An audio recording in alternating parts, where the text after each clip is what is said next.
you two. That's a place of business. No entry.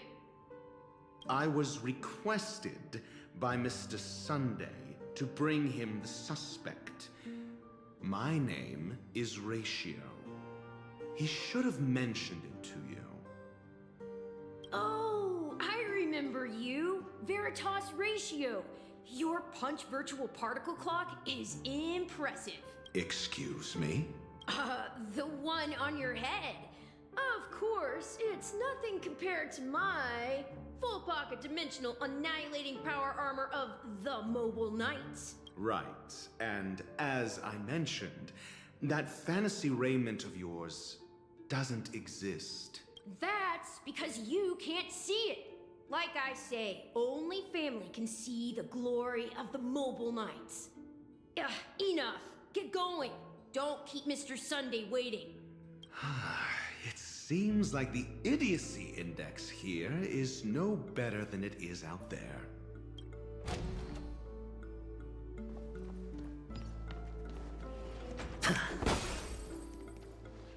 A dead end? The door is shut tight. Looks like we're on our own. I mean, there isn't a door. How did you get in before?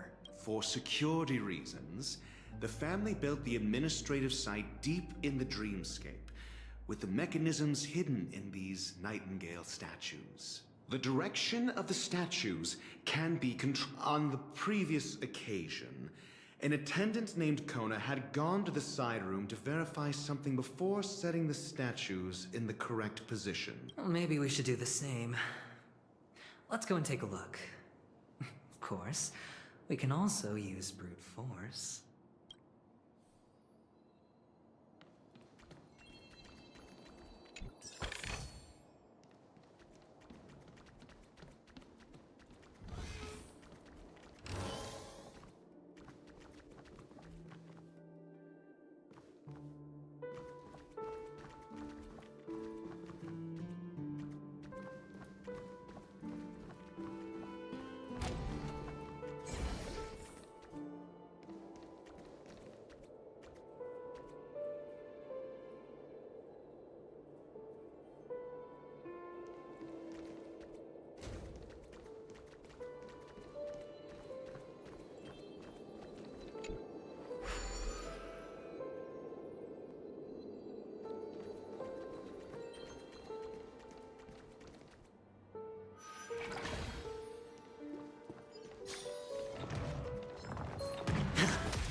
High stakes, high rewards. What are you waiting for? To betray my customers? I charge extra. Relax. Spend freely. We're just having fun. Stand still. Time to say bye. Boom.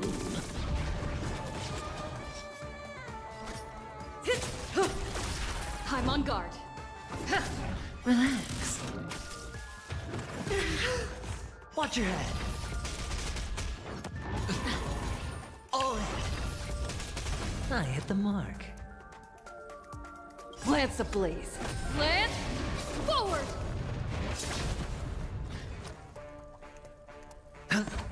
More business, eh? Say bye to breathing. Lance at the ready. Stand still. Hedge your bets. Good times. Time to say bye. Boom. We're just having fun. The dice have been cast. Bust. Or maybe I'll take it all. Watch your head.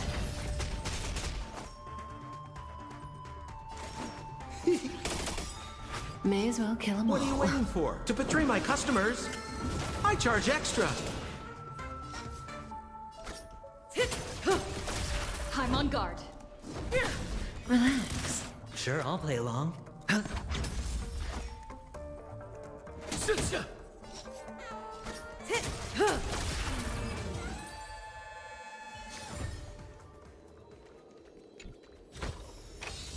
Fortune follows luck, just like it always does.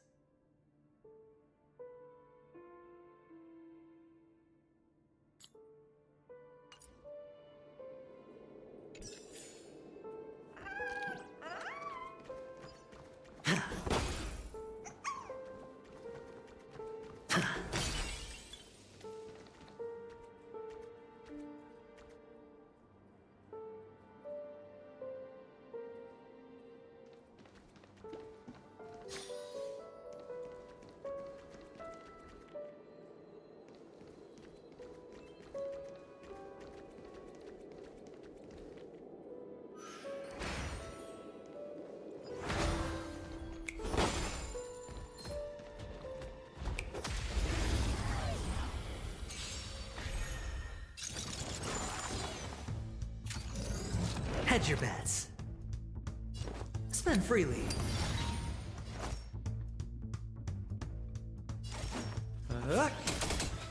Stand still.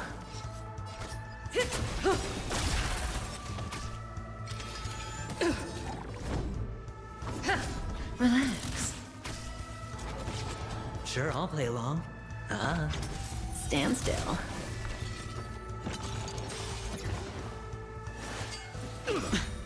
The dice have been cast. Bust. Or maybe I'll take it off. Watch your head. Say bye to breathing.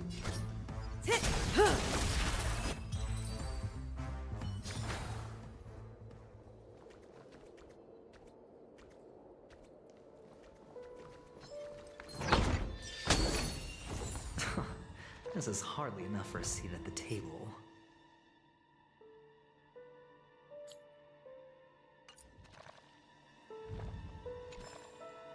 Feeling lucky.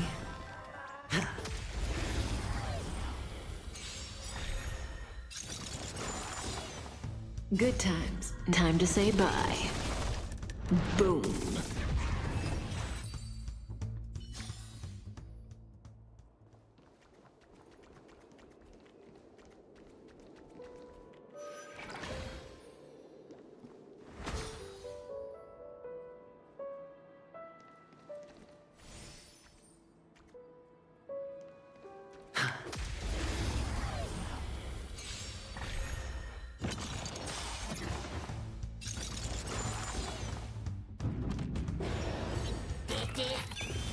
High stakes, high rewards.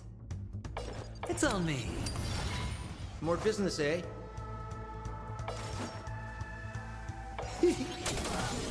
Relax. May as well kill them all.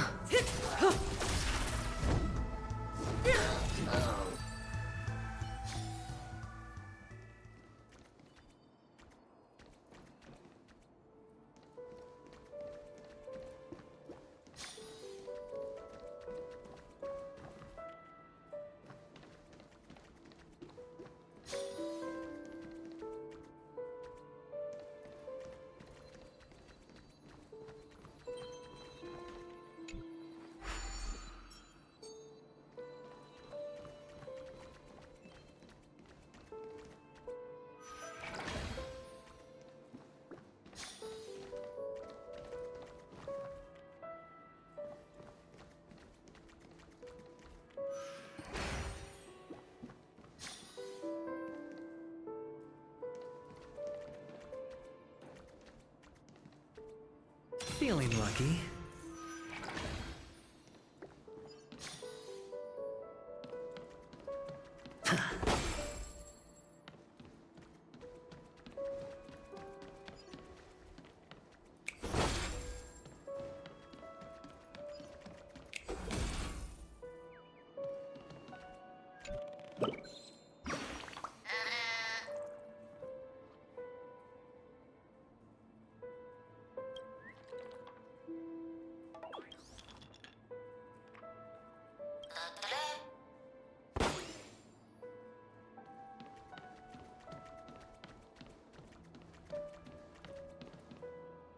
Six nightingales facing in different directions. An obvious hint.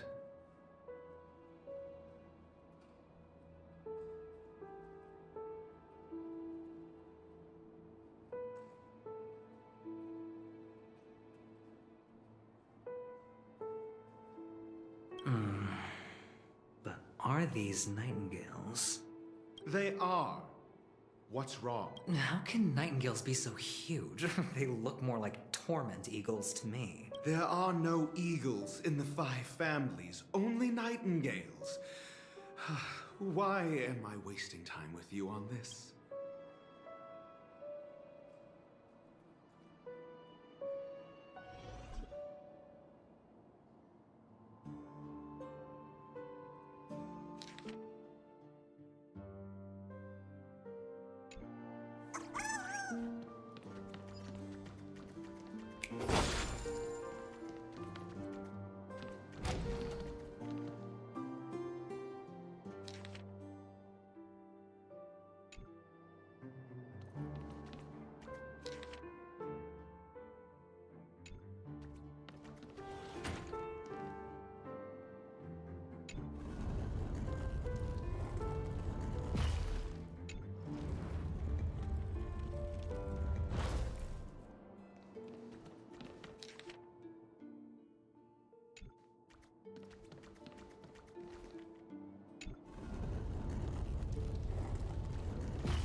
Just as I thought. Here's the correct answer. A truly miraculous discovery. Perhaps I should offer you the chance to join the Genius Society.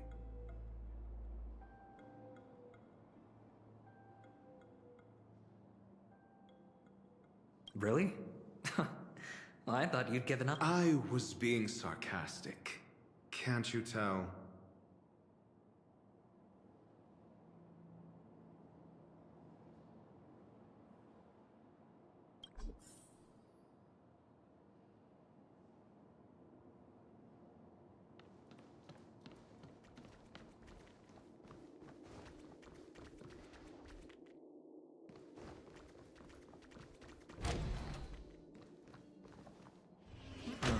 Impressive. So much for Mr. Sunday's reserved, virtuous image. Do you need me to remind you? We're in a dreamscape. No matter how grand the mansion looks, it'll not affect Penacony. Stop wasting your time nitpicking the family here. Yeah, you're right. The only way to destroy the family is death. Sunday must have thought the same. Let's head down.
No dirty tricks. Lance ablaze. Lance, forward! Relax. Stand still. More business, eh? What are you waiting for? To betray my customers? I charge extra.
An unsurprising win.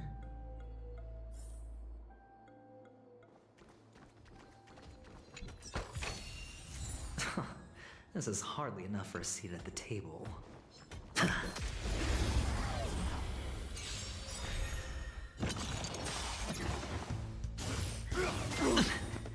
The dice have been cast. Bust. Or maybe I'll take it all! Relax. Time to say bye. Boom.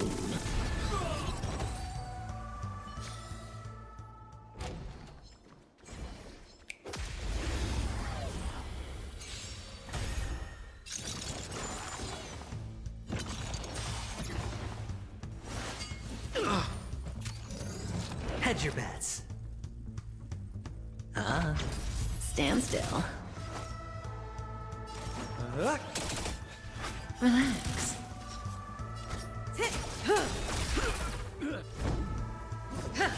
Stand still.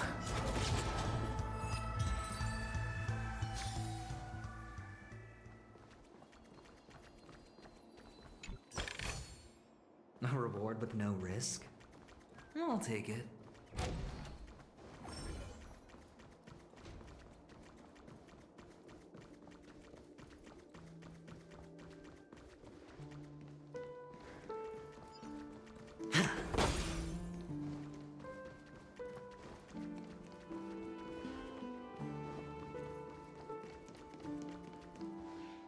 Hold on.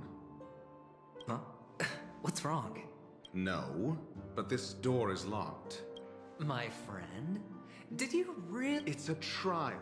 You got to prove your worth to Sunday before you can. If I'm not wrong, we need to find a way to open this door in the hall, or this place will be our prison. Oh, an escape room. Get serious. I've no time for games. Let's head back. The hint is probably in that prominent sandpit. Wow. That's an enormous sandpit. I'd love to build a tall building for myself. Once I have enough savings. Oh, look. There's a noticeable gap in the model. I believe you're right. There wasn't a gap before. That man must have done it intentionally. Well, with your brilliant mind, you shouldn't have any trouble recalling what was here last time. Of course. Let's look around. When I see it, I will know it. Fine. Fine. Why do I feel that we're pursuing a degree in burglary now?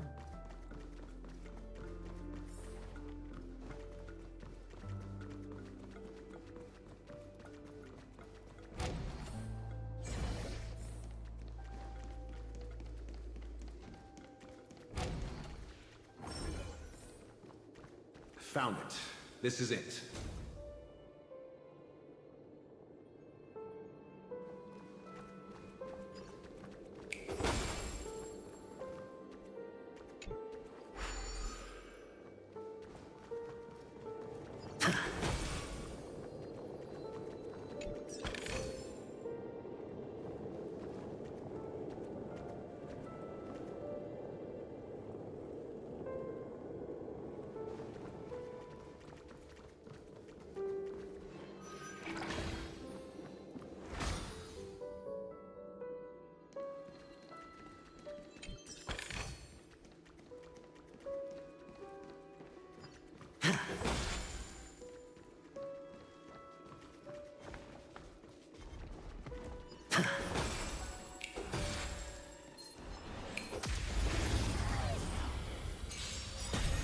I hit the mark.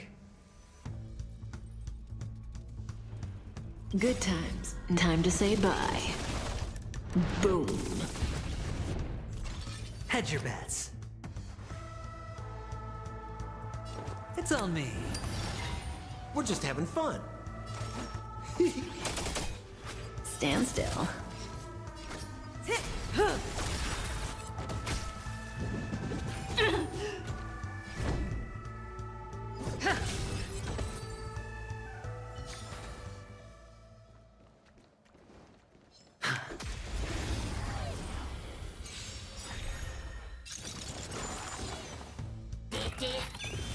Sure, I'll play along.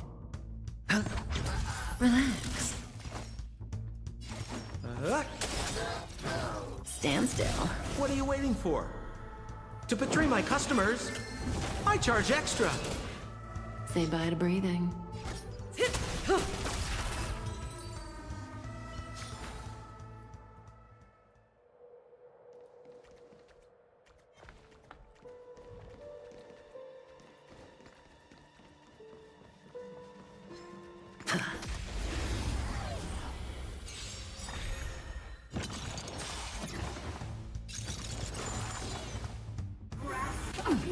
Good times. Time to say bye. Boom. To be reborn.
This is hardly enough for a seat at the table.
Hedge your bets. It's on me. The dice have been cast. Bust. Or maybe I'll take it all. Relax.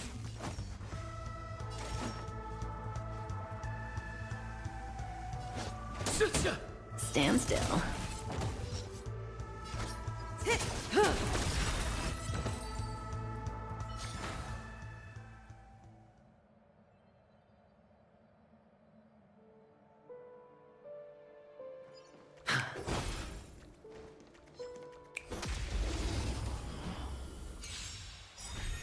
Sure, I'll play along. Good times, never time to say bye. Boom.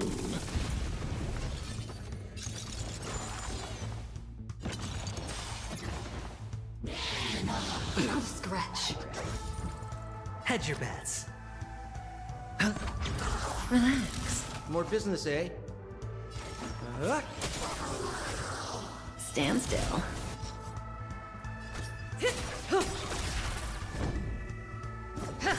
Relax.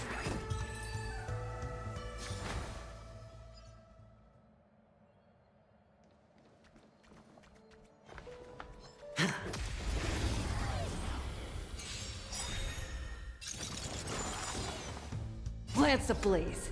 Lance, forward! Stand still.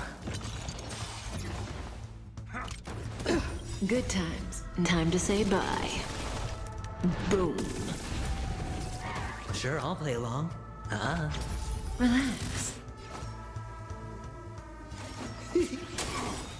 Cutting the net. What are you waiting for? To betray my customers, I charge extra. Stand still.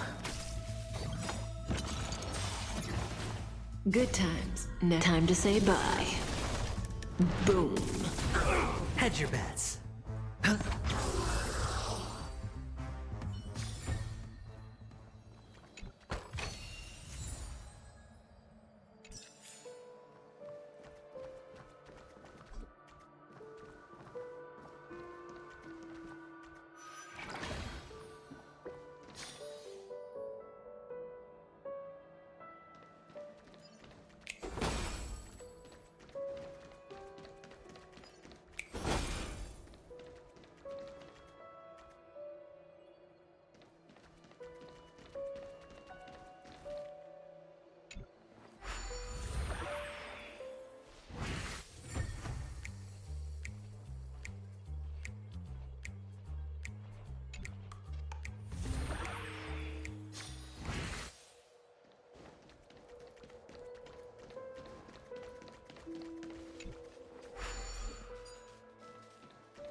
Fortune follows luck, just like it always does.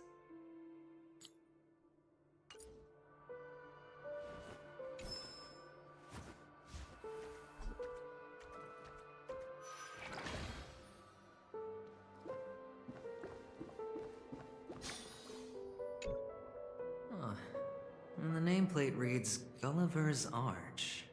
Well, I'm amazed you can remember something this tiny. You know, this reminds me of a tunnel I once saw that could shrink people who passed. If I were you, I would shut my mouth. It's wise to remain silent when you should.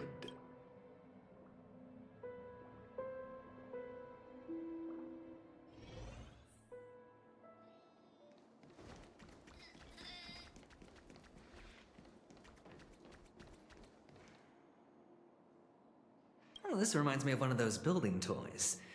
You know, with the blocks. Oh, look. The gap is closed. And it fits perfectly. So...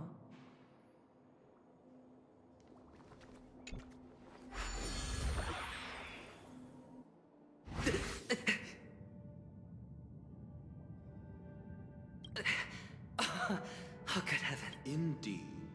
Oh, Doctor, you're huge. Actually, I think we could make this work for us. Just find a way to slip me into Sunday's collar, and I'll infiltrate the family just like that. Oh, fine. I was just kidding. Let's find a way to open the door.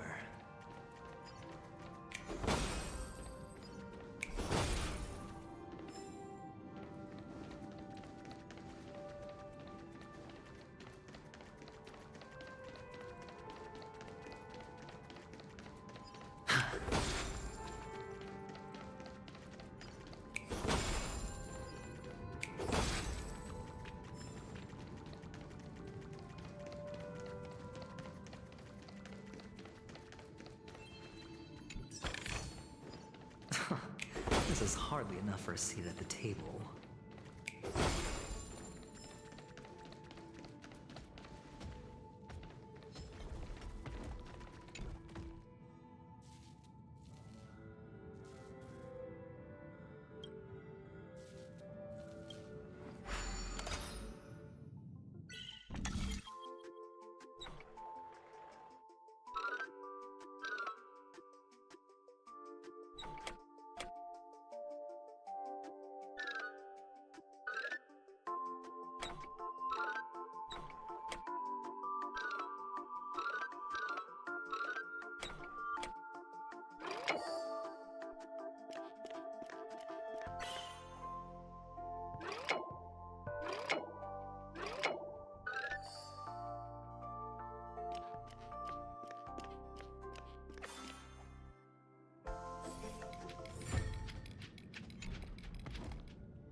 A reward with no risk? I'll take it.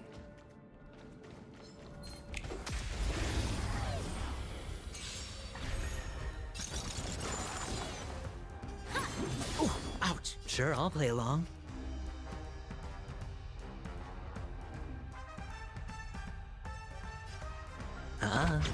Stand still.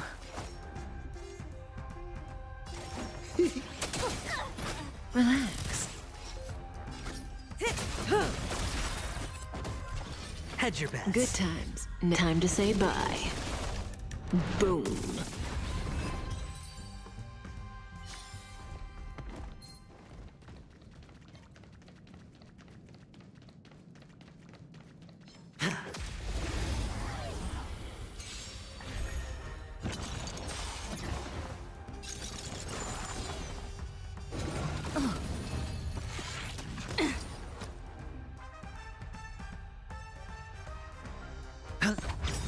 Stand still. The dice have been bust. Or maybe I'll take it all. All in. Relax.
This is hardly enough for a seat at the table.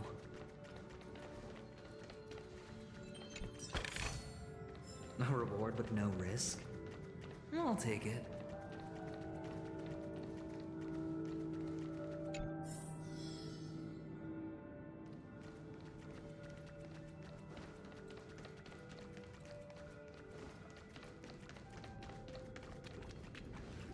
Hello!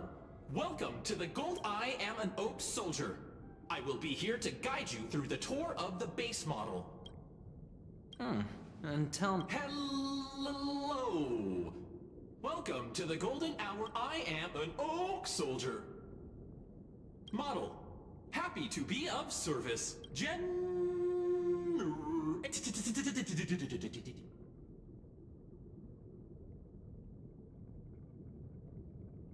Found the nearest. Check it, please. Look behind model.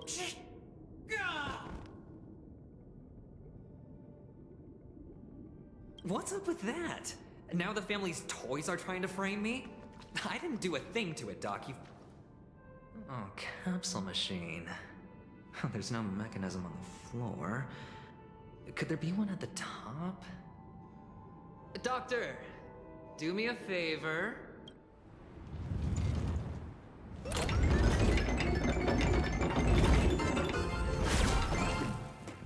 So, I was right. These models have interiors that look exactly like the real buildings.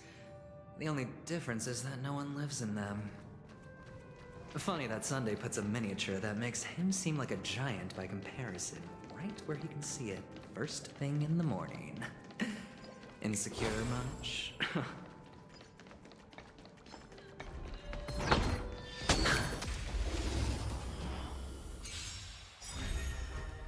Good times. Time to say bye.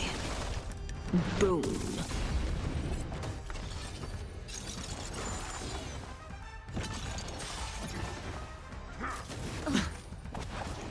No dirty tricks, all right?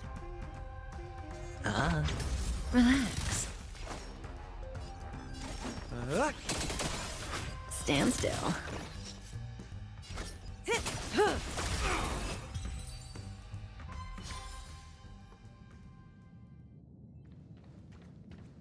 Oh, one of the fragments flew upstairs. I'll need to use the pinball machine to flick myself up there. But it's tough.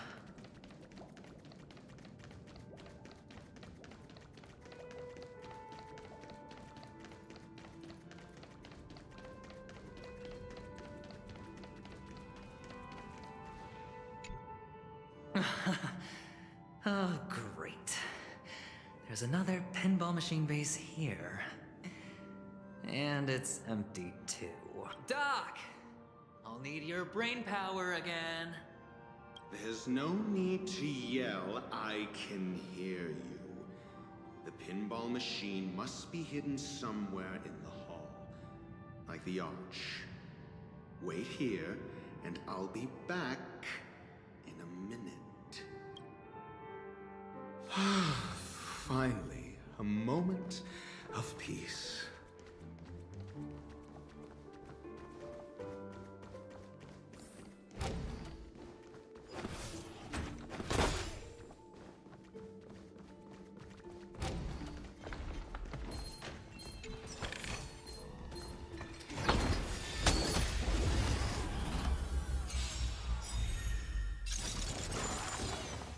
Good times. Never last. Time to say bye. Boom.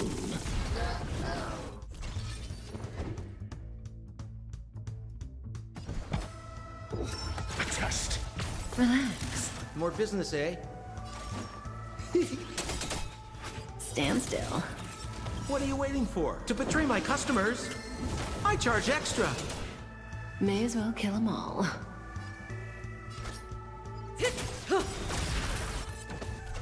Your answers? Good times. Time to say bye. Boom.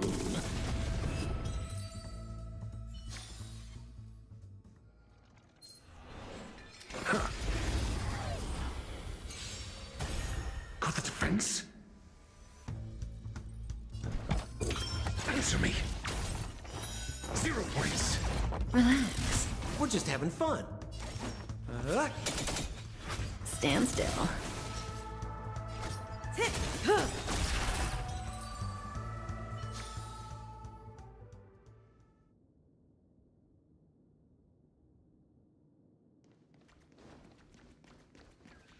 That's it. Pleasant moments of solitude are always fleeting.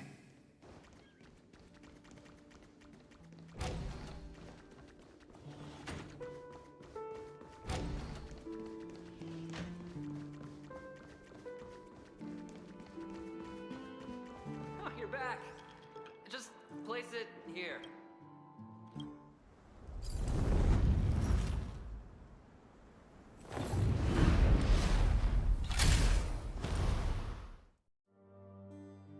Thanks, Doc.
Oh, Ratio, you should come in here and take a look.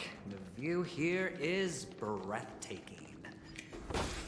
Honestly, you could easily squash me with just a pinch. If that is your wish, I will do so without a moment's hesitation. All done. Piece of cake.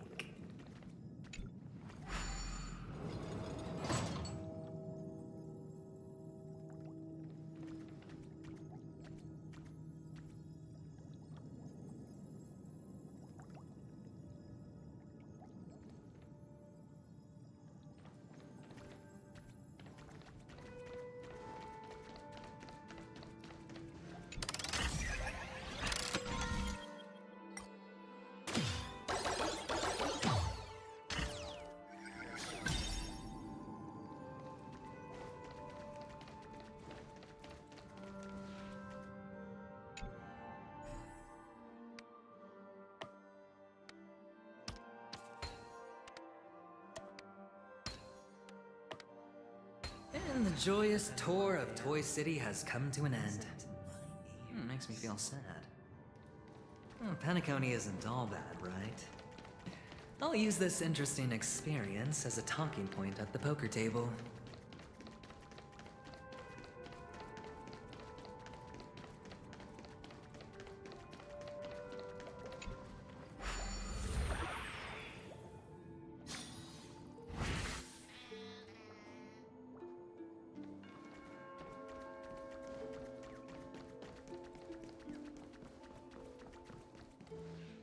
It's a pity you made it out of the sandpit alive. Sunday is just beyond this door. From my limited understanding, he's not someone easily handled.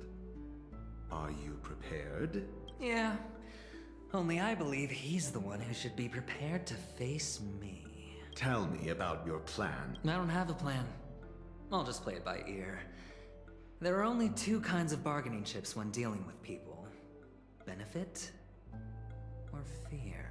Looks like sincerity isn't... Am I not sincere enough? There's no need to emphasize it. We've got to make good use of death. That man's sister is dead. He won't be able to turn a blind eye, and that's fear. And I'll help him find the murderer. He can't do it due to his status and position, but I can. And that's benefit. On what basis do you believe he's incapable, necessitating the delegation to someone from a rival faction? The IPC? Simple. Because that murderer could very well be a traitor hiding inside the family. Do you mean the Galaxy Ranger whom you accused previously? That was just an excuse, good doctor. There's something wrong with that woman, and we need someone who can keep her in check. It's better to minimize the variables outside our control while we execute our plans. Moreover, I need to know her identity. If I'm lucky. She could be an important pawn. And it's good to have more helpful friends when dealing with this matter. But honestly, the murder case is likely unrelated to her. I believe my standpoint. There's a rat in the family. Otherwise, why would Mr. Sunday arrange a private meeting with us? This isn't an interrogation, but a secret negotiation. We'll see. Using Robin's death as a bargaining chip, I'll win back my freedom and power. In the end, I'll ruin this beautiful dream and create the grandest death. If the chance of winning is just beyond this door, even if that chance is close to zero, well, you can't win if you don't play, right? Ah, the charming audacity. To think that you, of all people, might emerge victorious, dear gambler. 3 chips are enough. All or nothing.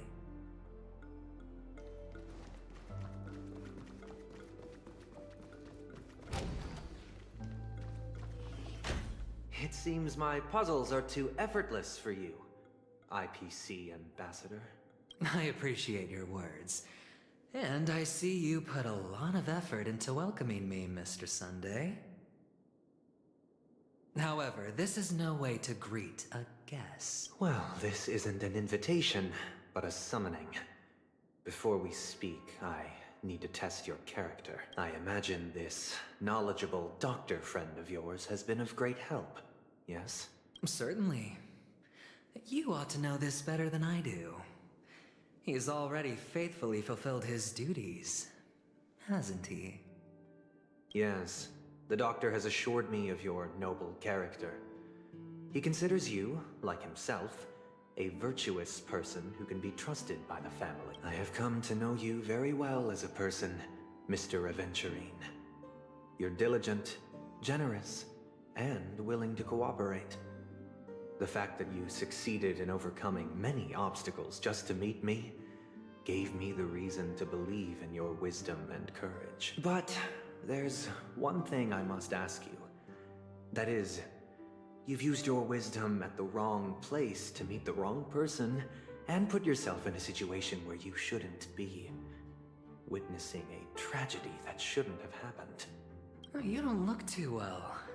Am I making you angry? If not, then it means I'm on your side. If I wasn't mistaken, you'd just made a serious accusation against the family. No, you weren't mistaken.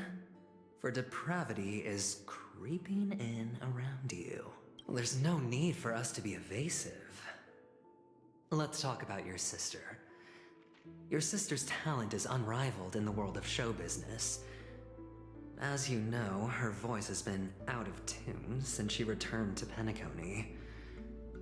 What's more disheartening, she can't sing anymore. Who could be responsible for this? Many suspect the culprit is among the outsiders, but I know you hold a different opinion. Now your noble status has become a shackle, preventing you from apprehending the murderer and avenging your sister's death. You're feeling anxious because you're out on a limb.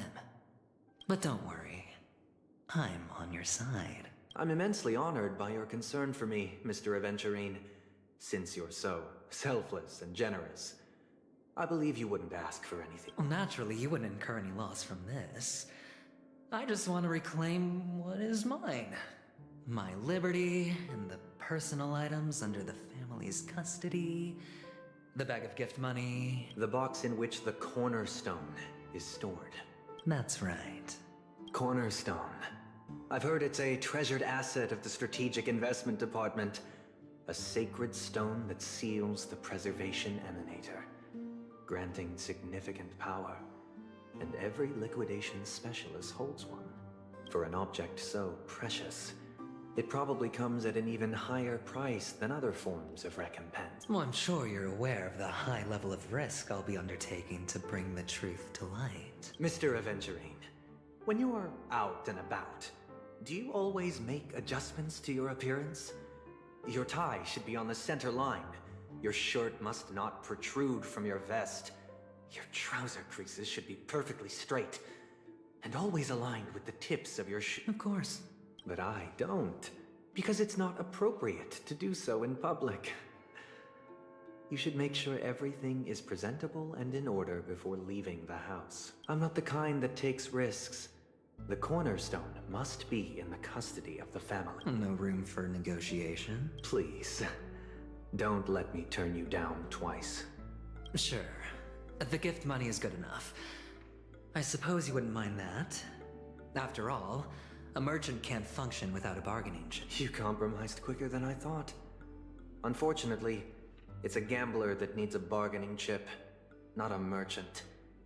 I can give you your gift money, but before that, I want you to tell me. The fact that you can decisively forsake the box you asked for, what exactly is stored in it? Oh, triple-faced soul, please sear his tongue and palms with a hot iron, so that he will not be able to fabricate lies and make false vows. Under the light of the harmony, all wickedness is revealed. I implore them to shed their light, and I'll ask you questions on their behalf. Next, you have 113 seconds to prove your innocence and gain my trust. And if I refuse to answer? You can try, and we'll see if the harmony rejects you. Question. Do you own a cornerstone? Yes. What a simple answer. You, too, understand that idle chatter leads only to poverty. Did you hand over the cornerstone to the family when you entered Penacony? Yes. Does the cornerstone you handed over to the family belong to you? Yes. Is your cornerstone in this room right now? Yes. Is your memory free from any kind of tampering or deletion, encompassing but not restricted to the techniques of the Garden of Recollection? Yes. Are you an Avgin from Sigonia? Yes. You even know about that? Do the Avgins have any ability to read, tamper with, or manipulate one's own or another's mind? No. Does it matter? Do you love your family more than yourself? Yes. All the Avgins were killed in a massacre. Am I right? No. Are you your clan's sole survivor? Perhaps. Do you hate and wish to destroy this world with your own hands? I don't know. Interesting. Now, the final question. Can you swear that at this very moment, the Aventurine stone is safe and sound in this box?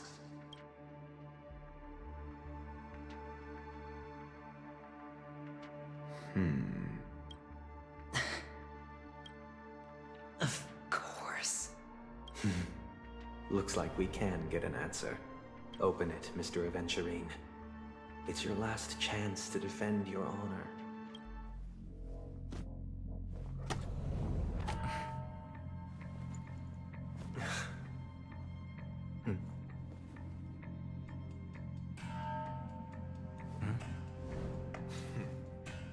Please.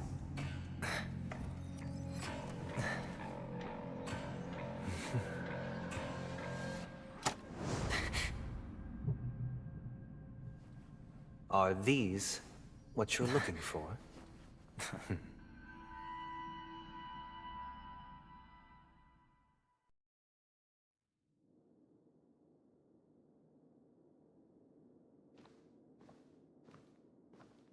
Since you came as promised, learned doctor, does this mean that you are willing to take the side of the family in this farce? What makes you think you can convince me? I've heard you haven't enjoyed Mr. Aventurine's company. I also understand that you're an avid learner who sees the pursuit of knowledge above all. In that case, you ought to realize that a competent scholar knows their position and wouldn't forsake more vital matters for the sake of petty pride. If you agree to assist the family, I'll share our research findings on the Stellaron. You must be quite aware that, besides the family, no other faction is willing to share such information. Cut to the chase. What do you need from me? I need Mr. Aventurine's comprehensive plan. Haven't you confiscated his cornerstone? You can't expect a featherless bird to take flight. But I've also heard the 10 elites in the Strategic Investment Department have united, progressing together in the interests of the IPC. You'll have to speak more clearly than that. The cornerstone, which Mr. Aventurine surrendered. Was it really his? You question whether he would entrust you with someone else's cornerstone. The 10 Stonehearts aren't as united as you think. Cornerstones are significantly more precious to them than their very own lives. But you know that he's a crazed gambler. The more vocal he is about it, the more cautious I must be. I never imagined someone would share his way of thinking. Honestly, you should see a shrink.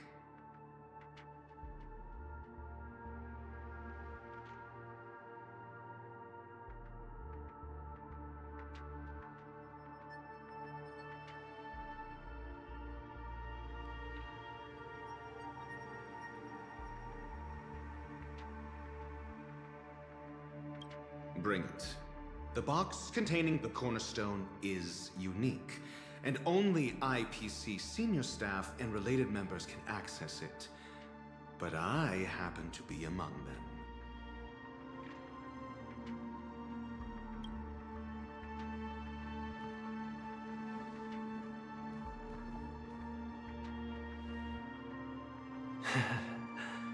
I appreciate it.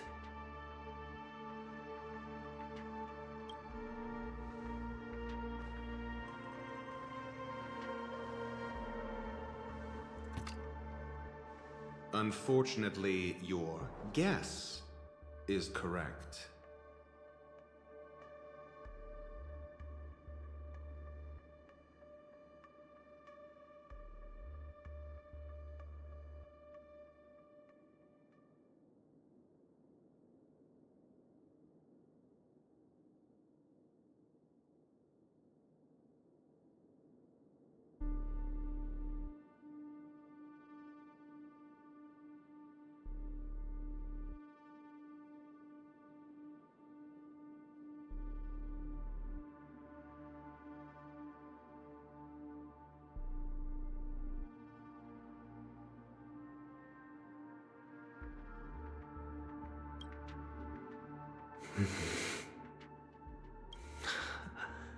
The golden stone.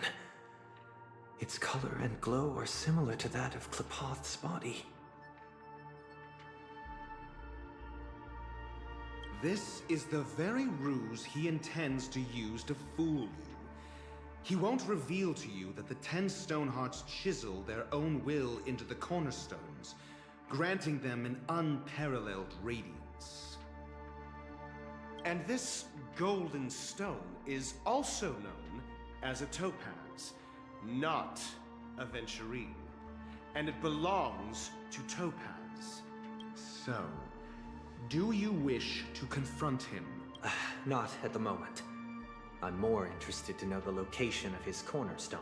The safest place somewhere you'd never think of. Because he never intended to hide it. In fact, that cornerstone has been in your hands from the very beginning.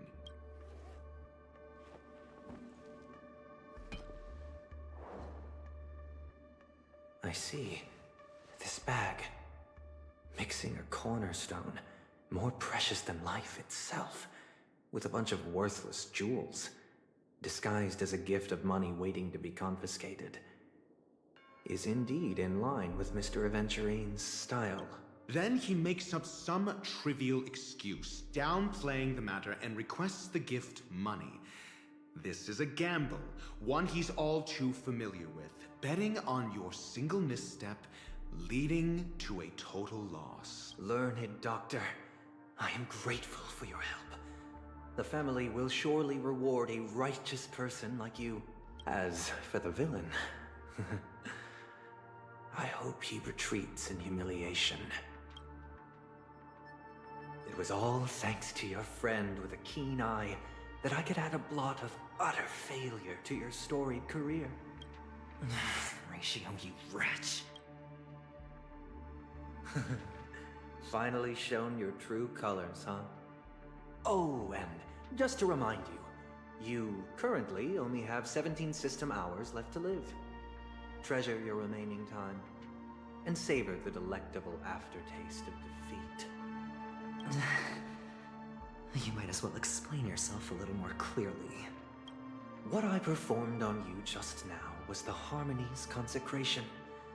You were to show allegiance beneath the illumination of their grace. Yet you acted willfully, uttering nothing but falsehoods, transforming the consecration into a trial. I genuinely see no reason to absolve you from it.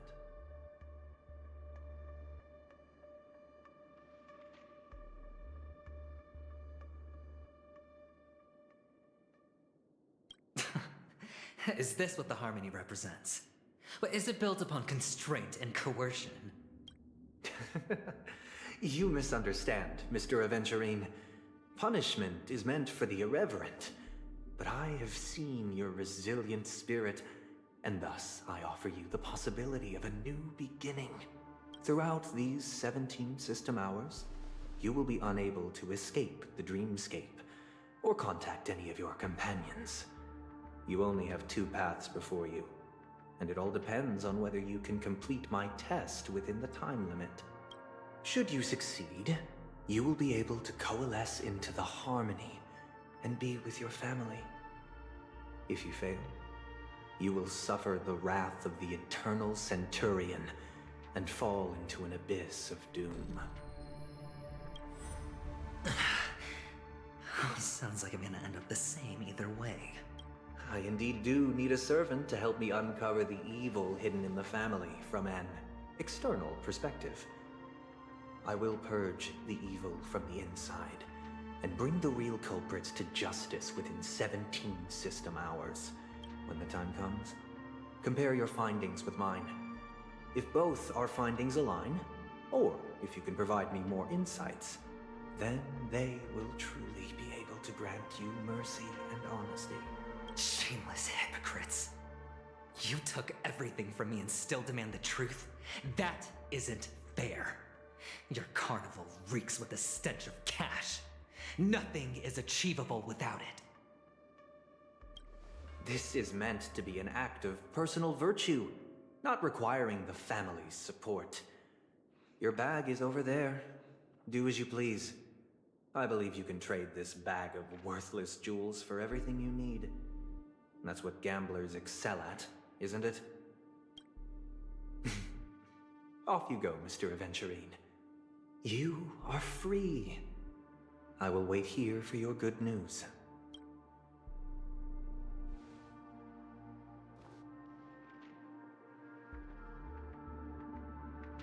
This meeting isn't an interrogation or a negotiation.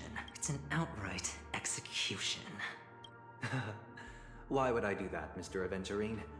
I'm just wondering what a passerby who stumbled upon a scene of a murder could have found out. That's all. By the way, before you go, I have a personal question. What is it now? Do you truly wish to bring about the destruction of this world? Kakavasha! Where did you go? Oh, are you injured? I got it back, sister. You went to look for them? That's too dangerous. It's just a necklace. It's neither food nor water. We can survive without it. But I can't live without you, little brother. Promise me not to look for those catechins again. Oh, sister, don't be afraid. The catechins are fools, but I'm smart. I played a game with them, and I won. Won? What happened? I made a bet with them. The two birds in the desert and me. Who will die first? They suspected me of cheating, but I didn't. I won fair and square. Of course you'd win. You've always been a lucky child. Gaiathra Triclops must be watching over you. But that's no reason to push your luck by going up against those bloodthirsty, cruel catechins. Have you forgotten? Look, this is just I'm sorry, sister. I thought you'd be happy. Because Mom left you this necklace. There'll be no next time. It is important. But not as important as you, my dearest brother. I don't blame you, but you must remember what Mom said. Pain and poverty are the trials of Gaiathra Triclops. She has also granted us a chance. And that's your good luck, Kakavasha. Your good luck is the most precious wealth we, all Avgin, have. You're a child blessed by Gaiathra Triclops and can lead the clan to happiness. So always remember to protect yourself and never resent the pain and poverty you're going through. All right? Listen to me and swear to Gaiathra Triclops. Okay. We'll swear to Gaiathra Triclops to protect this wealth. But sister, if Gaiathra Triclops was really watching over us, then why did she not protect Dad when he was swept away by the quicksand? After all, Dad went to the Catechins' land only to prepare for Gaiathra Triclops' offerings. And where was Gaiathra Triclops when Mom was shivering in our arms? Mom was still pleading for Gaiathra Triclops' forgiveness under her breath, until the moment she closed her eyes. Sister, everyone praises me for being smart, but I don't get it. If every rainpour was Gaiathra Triclops' forgiveness and grace, then how bad were our sins? So much so that we were born in this world of death?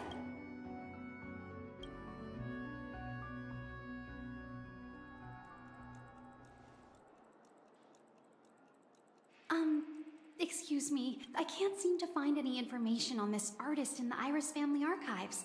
The photo you provided also doesn't show any matches. Just as I thought. I'd like to ask, what kind of traces do people leave when they enter a dream? Are you referring to the records when you enter the dream pool?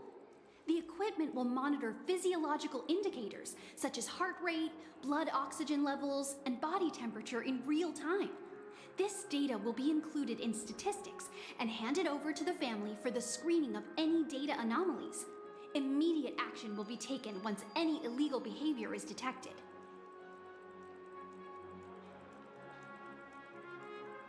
I apologize. The hotel does not have access. This information is managed by the Bloodhound family. We can only gain access if there's a problem. Looks like nothing can be found here. At least we know who to look for next. We can ask the Bloodhound family for information. Thank you for your assistance, Miss Allie. By the way, is Miss Robin doing fine? We are looking forward to her performance. Fine? What does that mean? Is there something wrong with Miss Robin? The preparations for the Charmony Festival have been proceeding smoothly, so I guess things are pretty good. I believe she will be able to put on a spectacular show for all of you. I'm sure. Sure enough, no one knows about Miss Robin. I'm not surprised, but that Miss Firefly is truly mysterious. There's no information on her in the hotel system, even if she's a stowaway. She should have a disguised identity after entering the planet. She's also in the running for the legacy. How is she going to sneak into the dreamscape unnoticed? Is there any other way to enter a dream? Besides the hotel room's dream pool? The Memo Keepers have abilities that are difficult for normal people to comprehend. In the memory zone of Penacony, they thrive effortlessly. A fact proven to us by Black Swan. The hacker girl from the Stellaron Hunters used extraordinary means to unlock the Dreamscape Hotel's seal. According to the scene witnessed by her, it is likely that they are behind Miss Firefly's case. The Garden of Recollection and the Stellaron Hunters. Both are possible, but what about the IPC? Since they want Penacony all for themselves, they're bound to have a plan. Who are you guys? The Bravo team has arrived at their designated position, ready to execute armed evacuation operation. Boss, get moving! Armed evacuation? Boss, are you drunk? What do you know? It's more efficient this way. Just don't let the director find out. Act first, report later. Understood? Help! Help me! I spent all my year-end bonus on the snowball! I don't want my name on the department's major disciplinary note. Hey, check it out. That voice. Could it be the IPC workers from Bellabog? To all guests, the IPC will be conducting special operations within the hotel. Please follow the staff in charge of evacuation to the designated safe zones, or compulsory measures will be enforced. I'll request a beating for you lot! You've been told not to drink during work hours. Take him back to the hotel room. I'll organize a meeting later to properly go over how this incident report should be written. Miss Topaz? I never thought I'd run into you on Penacony. Long time no see, Astral Express crew. Aventurine has told me a lot about your happenings. Huh?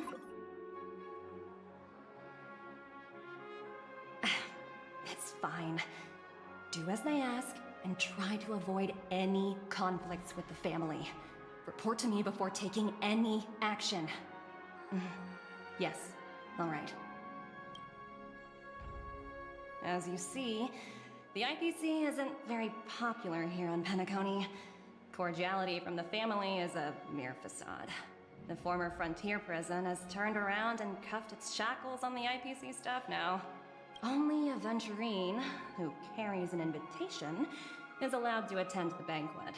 An entourage like us, we can only sit around in the reality hotel, unauthorized to even enter dreams. No wonder Aventurine's scrambling to partner up with someone. The IPC can't back him up in the dreamscape. His situation isn't optimistic, I hear. You're all helping to investigate some dirt on the family, are you not? Let me know if you need anything outside the dreamscape. The IPC always treats its partners well.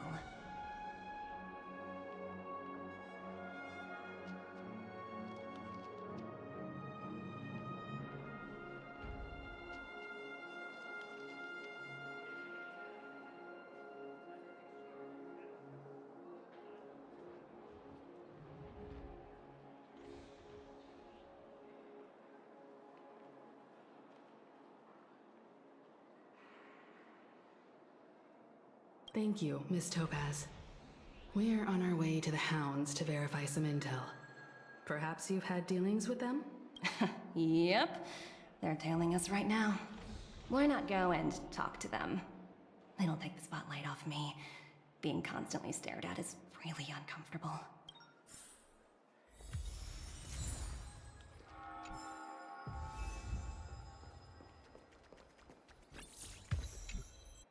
We're carrying out our captain's orders. What do you want? We made a mistake last time, and we're working hard to rectify it now.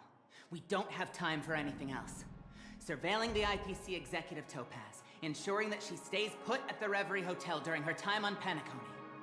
We've got the right one this time. So that's it. They were the pair who were after Firefly at the time.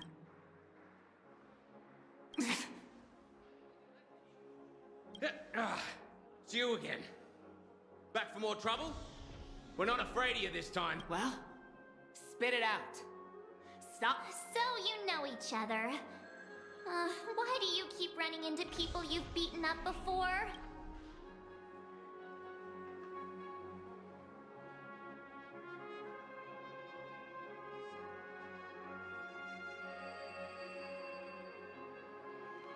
That's right. We're investigating a murder for the family. Can we speak to your captain about the case? Hey! The security officer instructed everyone to shut their traps before he returned from Dream's Edge. What murder? You'd better stop spouting nonsense. Yeah, that's right. We have nothing to report. Please. Looks like they're not going to cooperate.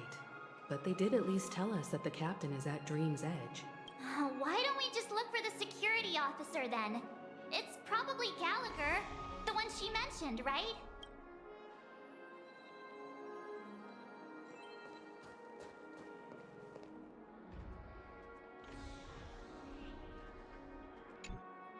How does it feel to be in business with Aventurine?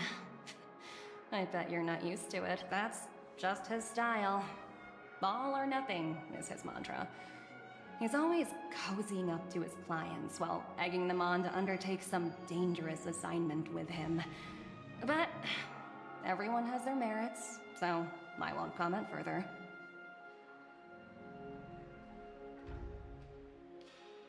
But Aventurine's luck has always been good. He's always closed all his cases without a hitch, and basically never lost a gamble. Which is why, on the issue of retaking Penacony, I'm watching with keen interest. Of course. It's business after all. What's important is where you're seated at the table. As for the two cases, apologies, but I don't have much info on them either. All I can do is ask you to keep digging for more details.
such tight security. I bet they're stumped by the case as well. Gallagher. Gallagher. Where could he be?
Does that hurt?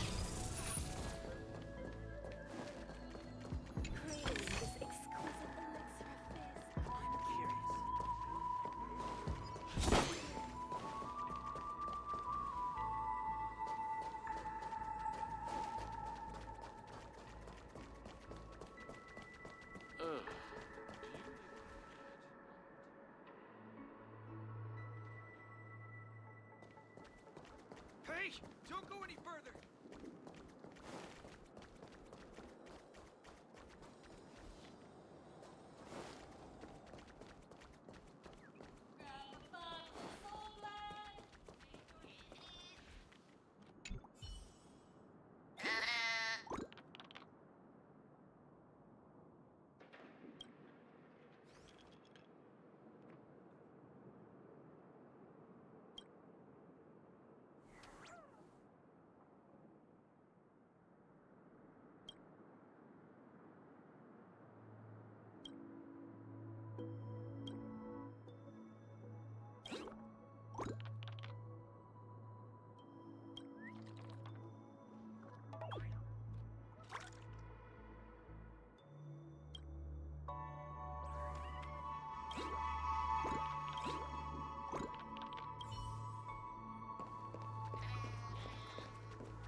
Apologies. The Bloodhound family is running an investigation up ahead. No unauthorized personnel allowed. Hold on a minute. I think I've seen you before. The gray-haired one. How much trouble have you stirred up exactly on Penacony?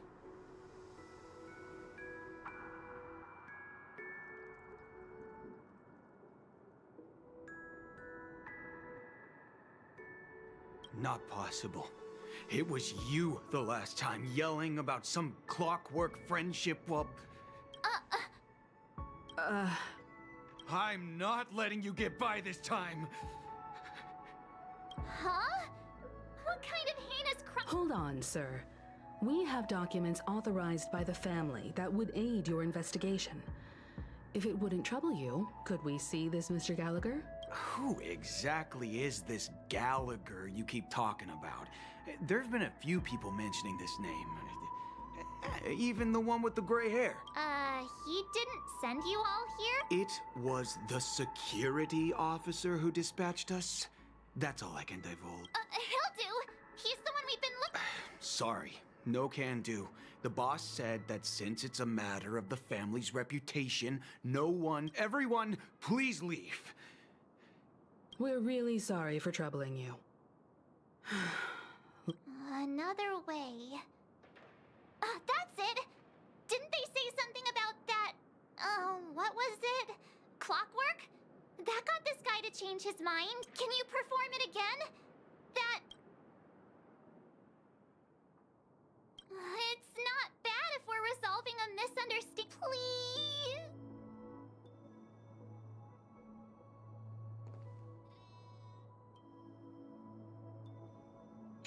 Sorry, no can do. Everyone, please leave.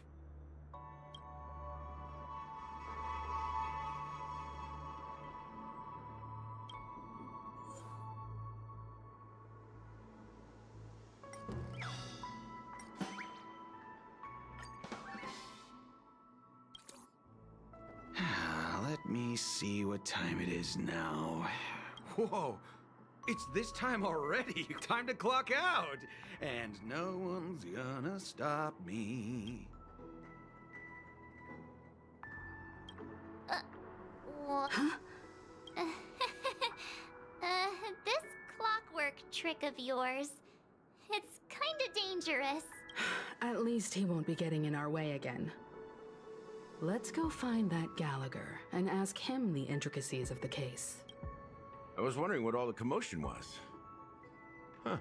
Oh, it's you guys. Welcome. Since you made it here, what can I do for you? Hello, Mr. Gallagher, sir. Judging from your tone, it sounds like you were expecting us. Miss Himiko, you're too polite. There's no need to call me sir.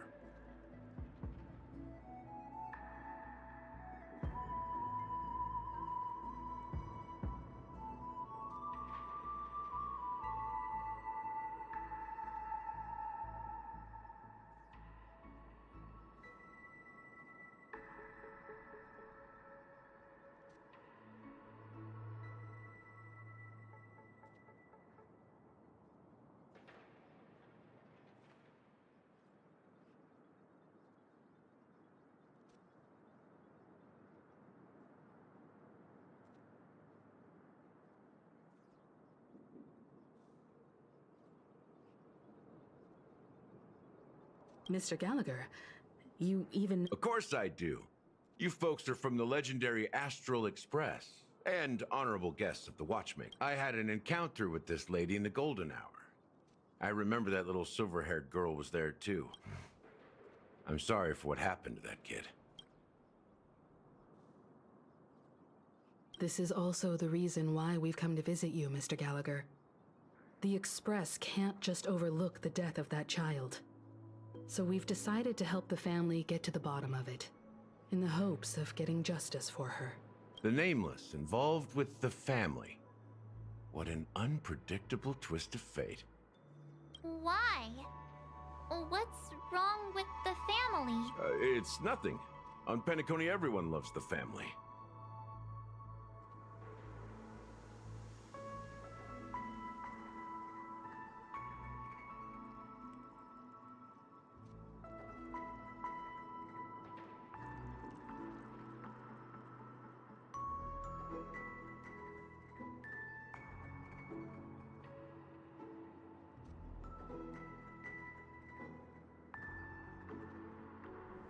No matter how much one resists the beautiful dream, when the time comes, they too will find it hard to let go. Who wants to leave a warm nest? Just idiots, little kids, and inebriated fools. Mr. Gallagher seems to be getting at something. Well, you got it wrong. I'm not. You want to discuss the case? Sure, come with me. This is not a good place to talk. Let's go elsewhere.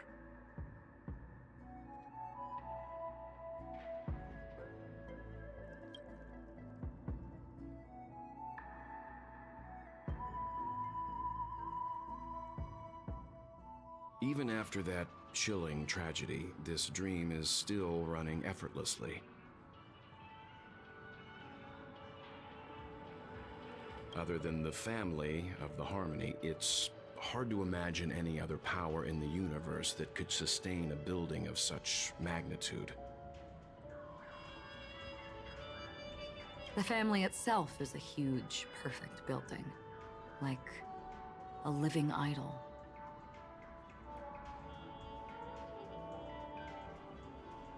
Each member of the family sees themselves as a piece of the divine puzzle, revolving around a singular core and a shared ideal. Under their command, they loyally fulfill their roles, offering themselves while also receiving sustenance in return.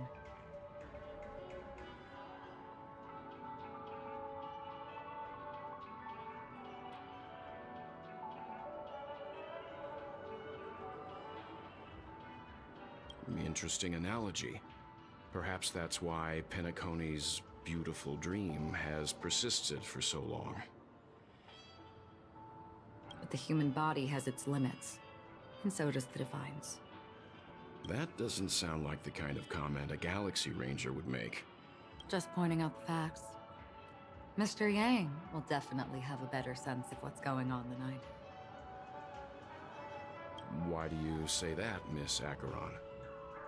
The beautiful dream is crumbling. But not because of a particular eon, a particular faction, or a particular visitor. Its collapse stems from a certain inevitability of human nature. The family refuses to acknowledge this, and it has ultimately backfired and become a catalyst as people immerse their souls in the dreamscape, where consequences and pain cease to exist, and only ease and pleasure prevail. They draw closer and closer to necrosis. Regardless of the perceived bliss, death looms as the inevitable conclusion.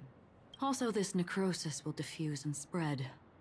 One piece of the puzzle's mutation will eventually cause the entire building to shake, break, and crumble.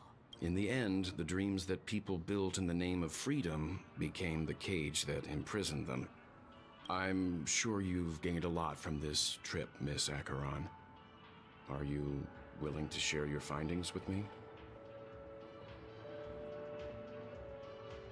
Of course. That's if I remember.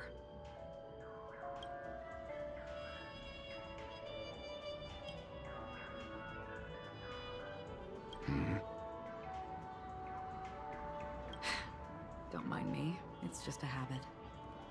Owing to events in the past, I've become easily forgetful. It's only when this sword is unsheathed that those hazy memories start to become clearer. Take your time. That should do it. I vividly remember everything that occurred on Penacony. Ask away.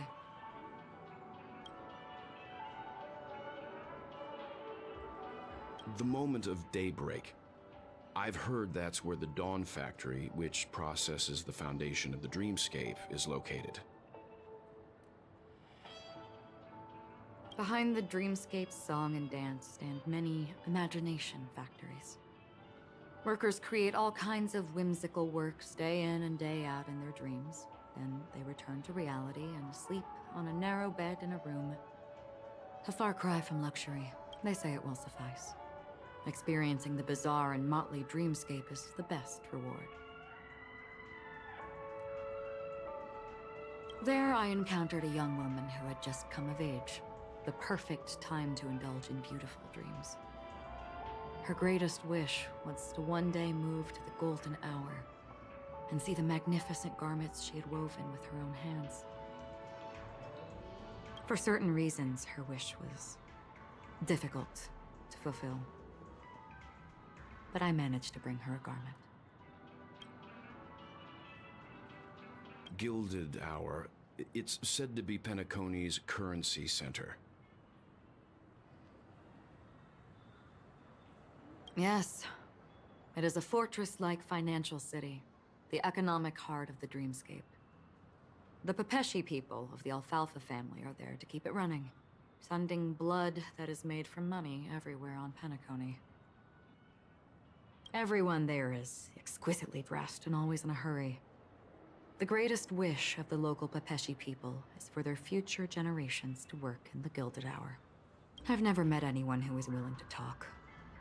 I could only stand at the crossroads, watching crowds of people hurrying like the wind through the jungle of steel, only to deposit the alfalfa credits that they'd earned into the bank's vault. I don't know if they would open the vault door, but before I left, I witnessed a well-dressed Pepeshi person plummet from the sky, while those around him continued on their way, unfazed.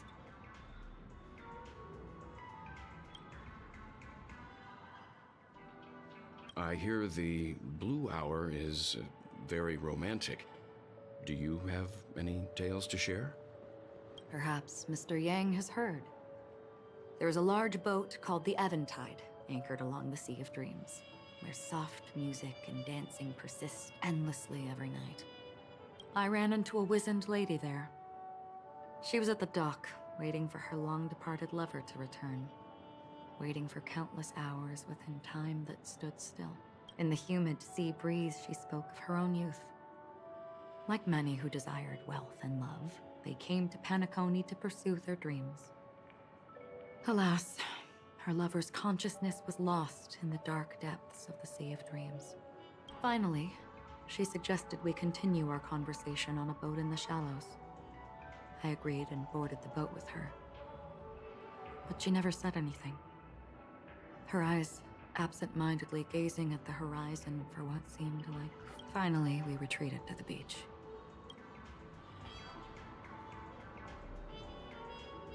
The dreamscape of chic, luxury, and consumerism, the moment of dusk. My companions have been there too. Then you all must have seen those who are attempting to realize their dreams. Or have realized them. Scattering money as if it were dust and betting it on all or nothing. Everything has a price, and everything can be bought or sold. Even dreams themselves. I saw an Intellitron there, who was preparing to auction himself. When someone wins a bid, under stipulated periods and rules, he would do the buyer's every bidding, becoming that person's very possession. That Intellitron had been auctioned off a dozen times, and I participated in his 13th. That was the grandest banquet I had ever attended. But never again did anyone cast another glance at him. This time around, there were no successful bids for him. This is what I've seen and heard along the way.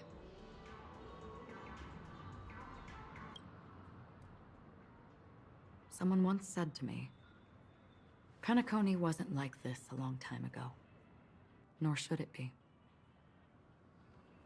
I've traveled through the reality and dreamscape of the planet of festivities, watched the tides of night rise and fall when time stopped for people, where the spirits of the rich and impoverished remain forever fixed on their own scales. This is why I think the collapse of the beautiful dream is inevitable. There might be a way to change everything. Perhaps. But if this is indeed the world that people desire, if this is precisely why life chooses to slumber, should we still seek to change it?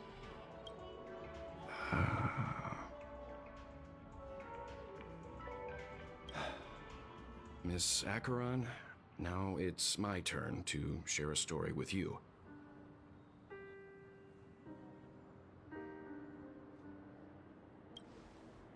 There was a man from my homeland who, at a time when the world was grappling with deep, unhealable pain, made a choice. He wove together the dreams of everyone in the world, linking people's dreamscapes, and shouldered this burden himself. From this, he created a giant, a spiritual atom. And since that moment, the giant stood between heaven and earth, becoming the pillar of the world's existence. As a price, those who found it hard to move forward, who could not advance, forever lost their future. They slumbered in a dream, devoid of disaster and pain, living out their days peacefully in the man's created utopia. And it is because of the wishes of those people who wished not to awaken that this spiritual atom became unbreakable. And yet, you stand here right now, which also means that man failed. Because people must always move towards the future. Even if human weaknesses make them pause when they truly cannot move forward, humanity will eventually seek a way to save itself. And that man, he was never a failure. Like everyone in that world, he etched the possibilities of human nature into his heart. He was the sun chaser of legend, soaring towards the sky and embracing his final victory with his fall. He ascended to heights uncharted, only to come face to face with the sun, a place not visited by anyone before. His wings would melt because of it, only for him to fall into the sea. And after that, countless others would surpass him, soaring to even greater heights. A fitting metaphor for the Nameless's trailblazing spirit. Thank you, Mr. Yang. I know what you wish to confirm. The universe has innumerable similar, yet different worlds. In these worlds, there are innumerable people who look alike, yet don't. I too have embarked on journeys, encountering old friends with familiar faces on different worlds, witnessing their destinies follow paths similar to mine. So I will tell you. Even if not completely similar, the story you just told, it overlaps with my past. And within that abyssal dream, I ended that man's life. Alone. I am not who you think I am. Nor will my home be as fortunate as your world. I am sorry. It's fine. I don't mind, so long as I can alleviate your suspicions. There's something I still wish to know, Miss Acheron. Under that representation of the hunt, exactly what sort of power is it that has motivated your solitary journey thus far?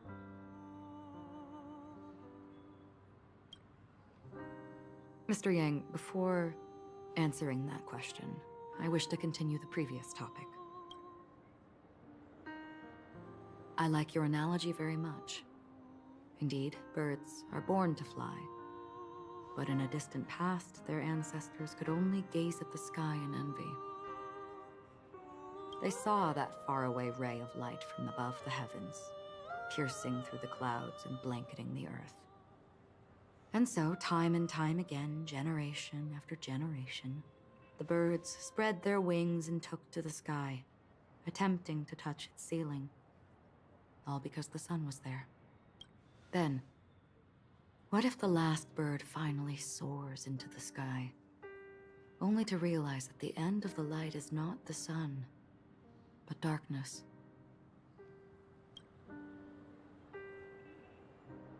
Then why, exactly, do we even walk towards the light?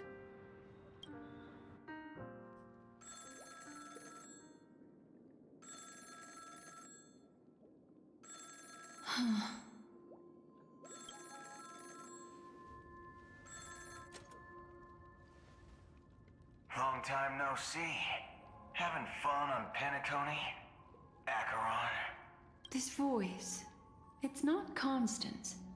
Could it be her companion?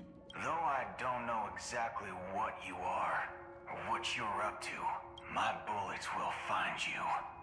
Until then, you best find a casket store on Penacony, and ask the owner to reserve a good quality casket for you, imposter. Imposter? I see. She gave my whereabouts to someone who's tracking Acheron too. Who are you? Huh? Did I make a mistake? Who the fudge are you? I'm the Garden of Recollection's memo keeper. Not bad. This is the kind of tough challenge I like. You that imposter's bodyguard? Never mind. It's fine. I'll leave a round for you. So get that forehead clean and wait for me. I don't know what you're talking about, but you know Acheron, the Galaxy Ranger, yes? I have something to ask you. Are you asking me to write your will? Sure. Go ahead. Not quite. I only want to ask, How exactly did she become a Galaxy Ranger? She's clearly not a path strider of the Hunt, but you are, aren't you? Tell me, what's Acheron's deal? Sure. Never thought I'd come across an ally. Fudge, what a stroke of luck. Well, I'll be on Penacony soon. Memo Keeper, go buy a bottle of Donna's White Oak and warm it up. And I'll raise a glass to you. That lady's passed. Well, nobody knows. But if all you want is a simple answer, sure, you best get a chair and take a seat. That woman, named Acheron, is an emanator who should not exist.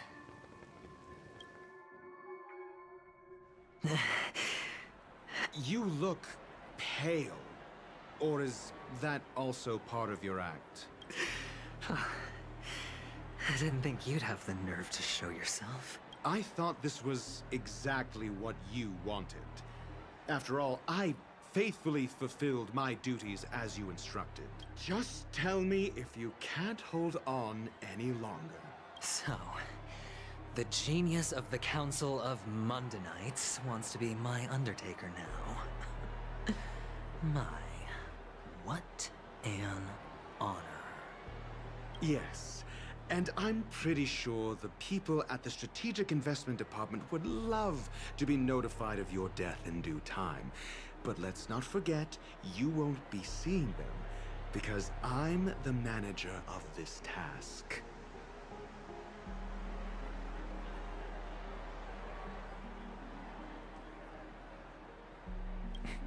Great. Then tell your people that Aventurine is ready to go in 17 system hours. Oh, you've got a lot of nerve. How exactly do you plan on completing your task while your hands are tied by the Harmony? My conversation with Sunday convinced me that there's a traitor in the family, and that they hold the secrets of Penacony. So, I took the opportunity to... I even managed to recover the gift money. Things haven't gone this smoothly since I walked through the doors of the Reverie. Now I'm only one step away from victory. Let's just wait and see. Sounds like a very elaborate way of saying that you failed. That's all I can say. Have you forgotten, Doctor? You betrayed Go. Do what you must. I look forward to the sight of the IPC fleet surrounding Penacony. You've achieved what you desired, haven't you? That's true, but what's your plan? Did you conceal an orbital support beacon in that gift money bag? Well, who knows? Maybe that's why I'm handing out cash even when I'm about to bite the dust. You are indeed a gambler. An insane one at that. Maybe I am. Fine. Here, take this. Open it when you're on your last legs. You'll thank me. What's this? Medical advice?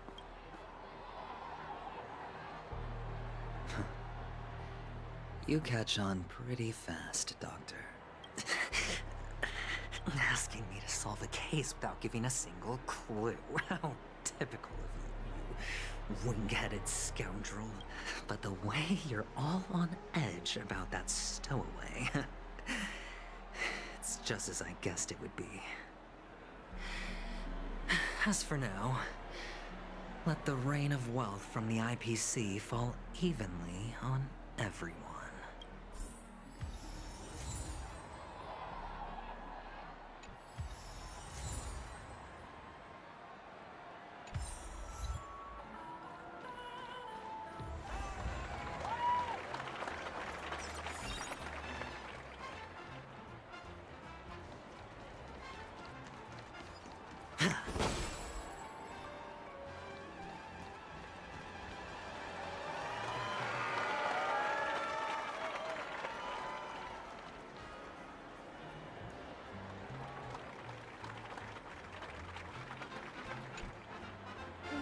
you be willing to support my performance? And keep the Song of Beauty alive in the cosmos? Wow, how fabulous! But why would you give such a wonderful gift to a random stranger like me? Well, you see, I can't bear to see anyone in this sweet dream suffering from poverty. That's incredibly kind of you. Thank you so much, sir. If you ever get the chance, please. Sure thing. Oh, by the way, do you happen to know anything interesting about death? Death? That's a pretty scary topic, and it doesn't really match the mood of this sweet dream. Oh, you see, I'm a tabloid reporter collecting ghost stories in Penacony. As you know, the more chilling the stories, the more attention they get. Maybe you could help me out. Well, if you're up for some gossip, it's not about death, but there have been some rumors about a guest at the reality hotel who fell into a deep sleep and didn't wake up. It was like they were in some sort of coma. Nobody knows what caused it, but luckily the customer eventually regained consciousness. Well, all customers are under the protection of the family after all. Thank you. This will make for a very juicy headline. May Shibe protect us. Unexplained coma. That's actually what happens to your body if your brain dies in a dream. But unfortunately, the customer ended up waking up in the end. I can feel something inside my head. Is the harmony starting to kick in?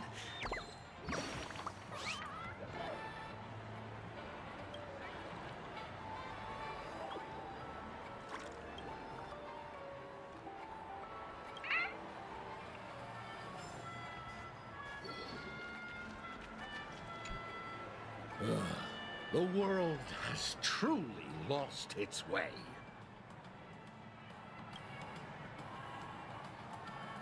You...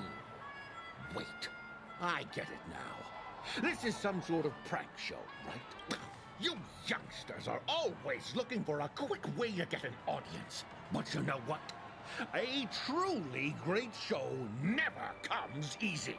A great show will start soon, old man. But before that, I need to ask you something. Do you know where I can find death in this dream? Ah, I see. Another fearless youngster looking for death, huh? Well, let me give you a piece of advice. Don't think you're the first one who's ever thought of that idea. Death? Not even remotely innovative. I bought it from Dr. Edward. He claimed it was some exclusive fancy schmancy stuff. Oh, but what a disappointment. The effects were awful. First, some monster covered in eyes stabs you in the gut. And then all you see are blurry glimpses of buildings and lights. The sky was spinning so fast it almost made me puke.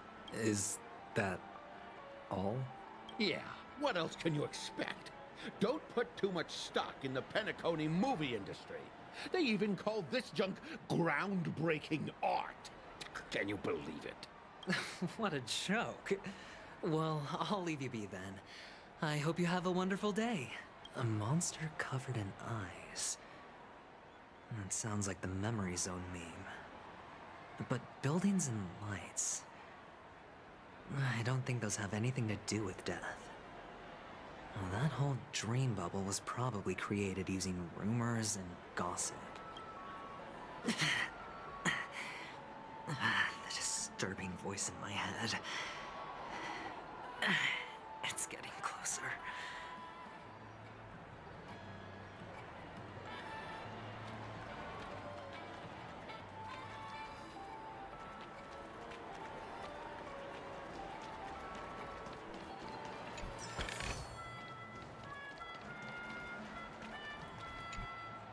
A sip of liquor, a blissful reprieve, to drown 1,000 sorrows, let worries leave. I know I have what it takes to become a poet. Oh? You're giving these gems to me? Didn't expect to meet such a generous soul in this place.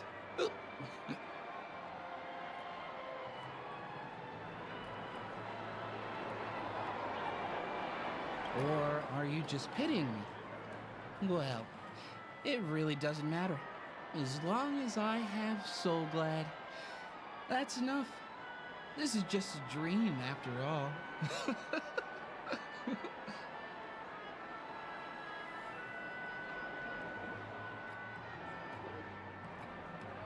You really shouldn't drink so much Soul Glad, my friend. It's not good for your health. Oh. Maybe I really should quit. But not before meeting the Devil of Soul Glad. The Devil of Soul Glad? Care to elaborate?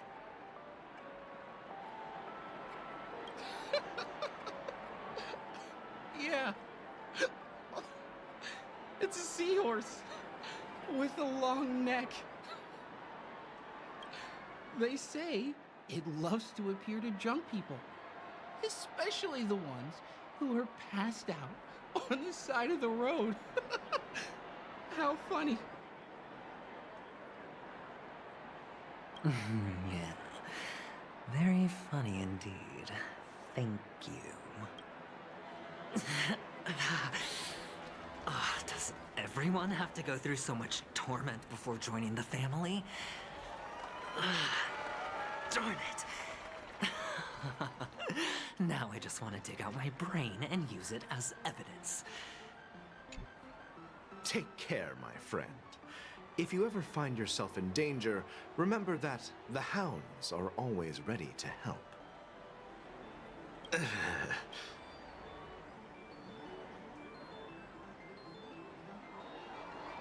You don't look good, my friend. If you need assistance, I can contact the hotel and have them wake you up forcefully. That won't be necessary. I have some business to attend to. But thank you all the same. All right, then. If you ever need help, don't hesitate to reach out to us hounds. Well, actually, I do need a favor. As the most outstanding hound in Penacony, have you come across any stowaways recently? Stowaways? How could there be stowaways in Penacony? We've never had anything like that before. All right. Good luck with your work then. What was I even thinking? Family would never share intel with the IPC.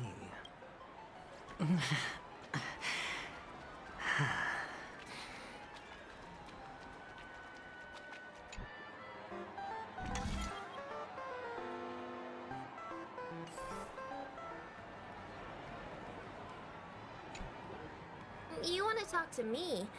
Sure, but nothing too sensitive, okay? Huh. Wealthy people have fancy ways to enjoy this dream. But to be honest, I've never seen anyone who gives out money to others like you. So, are you trying to be the prince from the tale, handing out his gold leaf garment and melting his lead heart in the fire? I'm flattered. I'm no prince, and I just thought these gems would help you speak. So, as an investigative reporter, maybe you've heard something about death? Ah, another curious soul. I see. Well, that was actually the topic I was most into when I entered the industry. But my boss shut it down. How did your boss talk you out of it?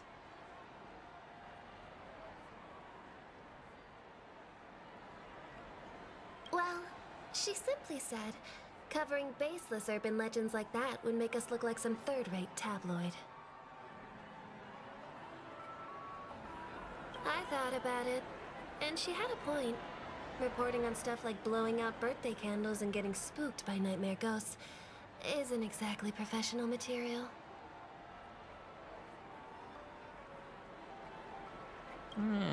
Guess she's got a point. Thank you for sharing. Were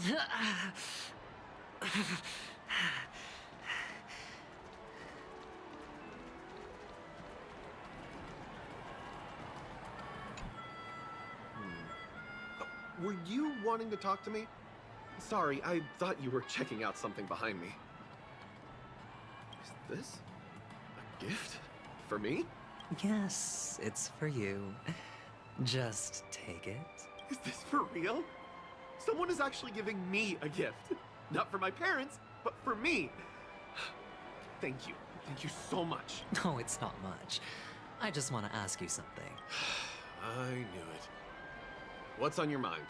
Are you trying to ask about my father or my mother? Neither. I just wanted to know if you've ever heard about death in the dreamscape. Oh, you sound just like my father. Always warning me about danger, even in dreams. He's an Intellitron, so his dream entry methods are different from us organics.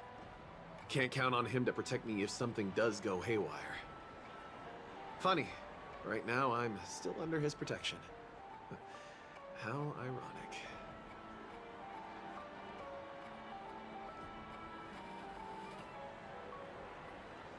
Hey, stay positive. Gold will always shine one day, right? The Devil of Soulglad, Dangers in the Dream, and Nightmare Ghosts. Well, surely death is a popular topic in this sweet dream granted by the family. I've collected a bunch of rumors, but no useful clues. The gems in my bag are running low. Well, let's see if my last lucky interviewee brings some surprises.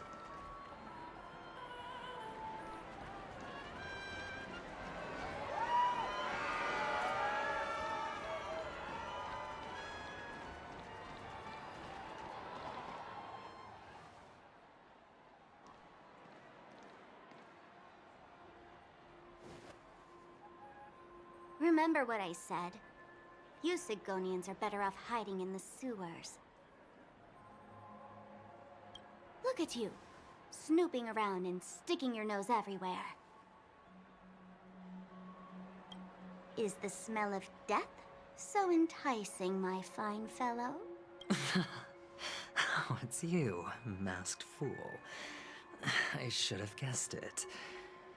You're the imposter who appeared on TV after Robin's death, right?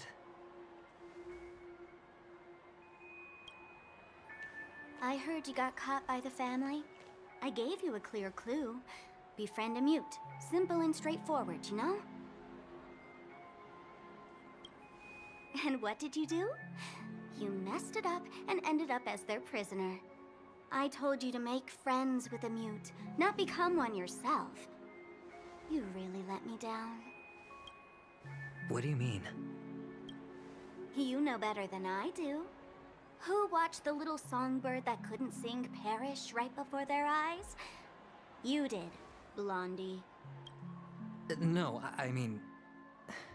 What did you mean by becoming one myself? Well, it means you'll soon end up like her, unable to speak ever again.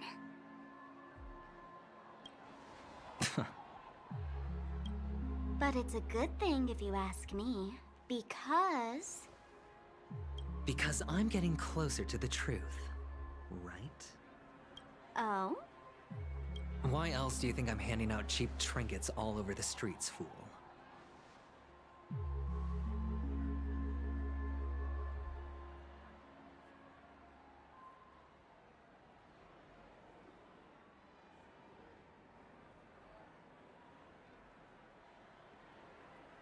All part of the act. Fool's bait. The more pathetic I seem, the more likely you'll come sniffing around. So, now that I've drawn you out, will you reward me with an answer for my efforts?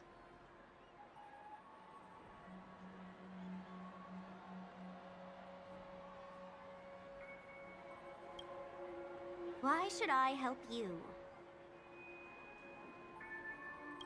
Don't you want to see Penacony descend into chaos? Well, I can make that happen. I just need an answer to one question. Back then, when you asked me to find a mute, did you really mean Robin?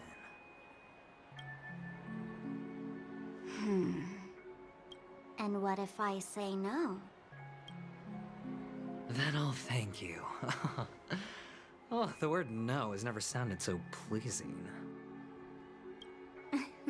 Well done. I admit I underestimated you, but what difference would it make? Let me tell you something. There were 2 mutes, but one is dead now, and the other, though she is still in Penacony, I'm afraid you'll never find her again.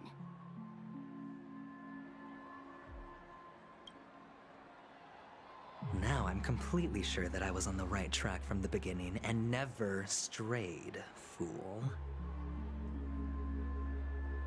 Right now, there are only 2 things missing from my grasp: the meaning behind the truth, and the means to expose it.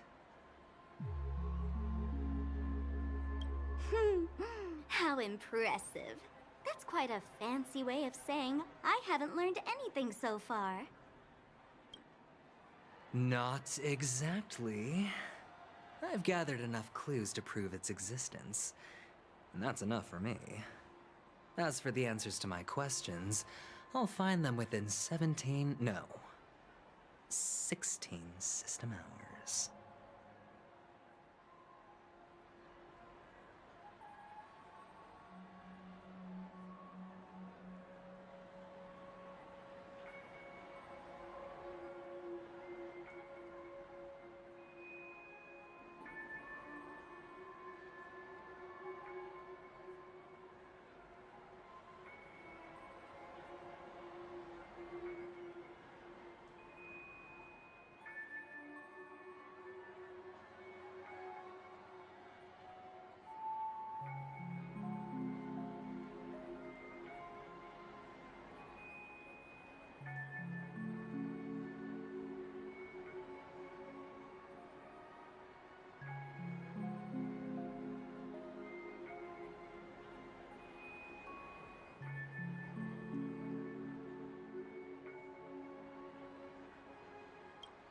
Oh, really? Only 16 system hours? Well, let me lend you a hand.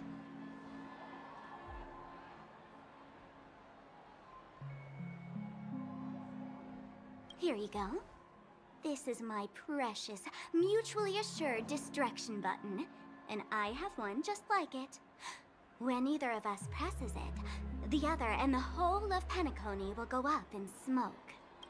If you're really so desperate for the IPC to take over Penacony, blowing up the chessboard isn't a bad idea. Start from scratch.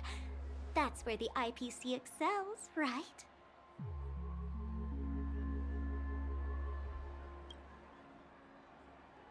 Just press the button when you're at your wit's end. And of course, feel free to reach out to me for my hospice care, too. Oh, a deadly button, huh? Well, I guess the family didn't take your threat seriously at all. Otherwise, how on earth did you manage to bring it in here? I have my own ways. That's all you need to know. Well, I'm afraid I'll have to decline your offer. Who knows if your little gadget will actually work. By the way, I have no plans to search for the other mute friend you speak of. But it's good to hear that he's still here in Penacony. I'll handle the rest myself. I'll orchestrate a grand finale for the downfall of the family. And at the climax, the walls will crumble, people will wake up, and those who couldn't speak will find their voices again. When that time comes, go ahead, press the button, light up the sky with a magnificent fireworks display for me. Catch you later, fool. You're You're still talking big. But sure, if that happens, I'll stay true to my word. Just don't let me down now, okay?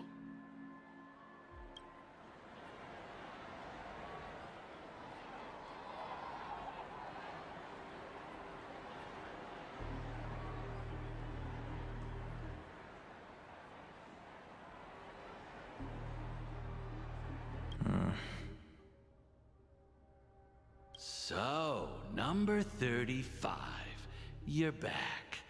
Like your new lucky charm? Can a commodity code really be considered a lucky charm? Silence! I didn't give you permission to speak, you Sigonian hound. The guys in black didn't say much, so I've no idea what you did to save your skin in that massacre back in the day. But I figured you must have had good luck, so I bought you. From now on, you and your good luck are my assets. Are we clear?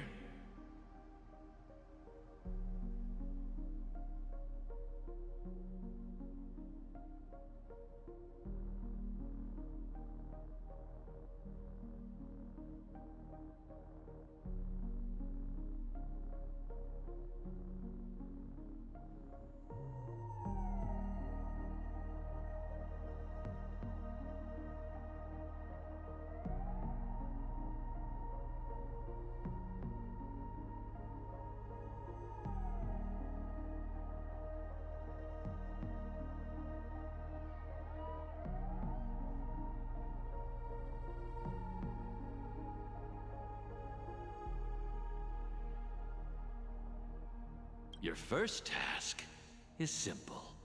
In addition to you, I've purchased 34 other slaves. Go, play a game with them. If you come out alive after 2 days, it proves that you're the real deal.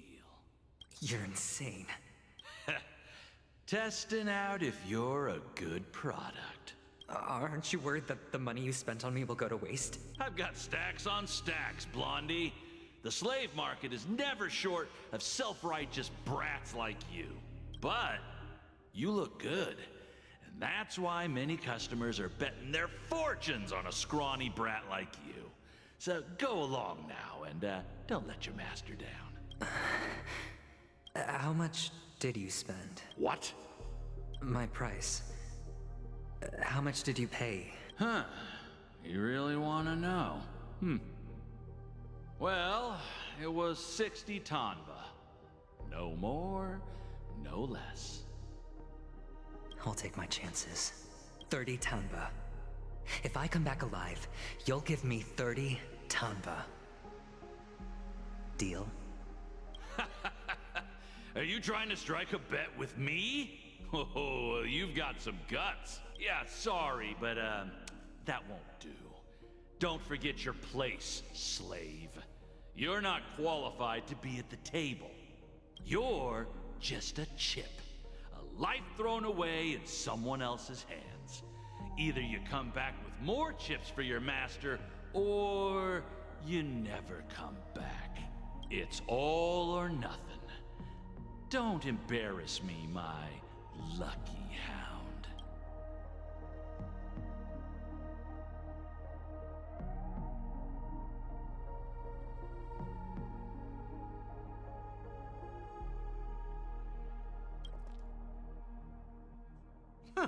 What brings you here, Gallagher?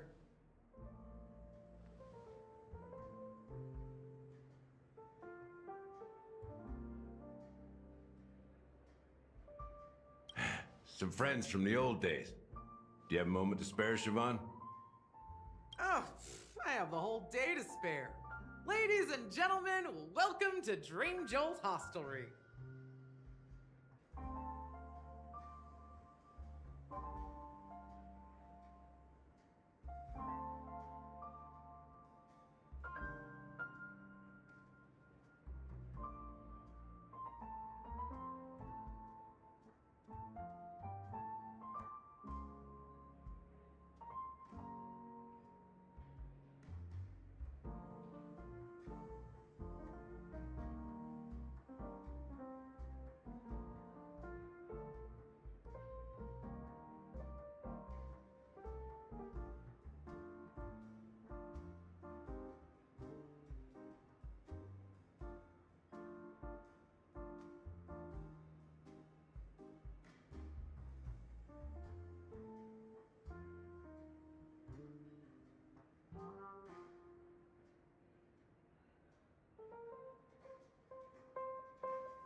This bar offers a wide variety of drinks, but we draw the line at Soul Glad.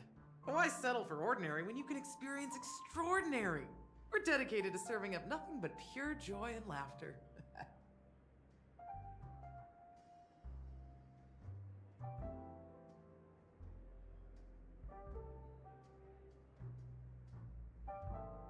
What would you like to drink? I'll whip it up for you.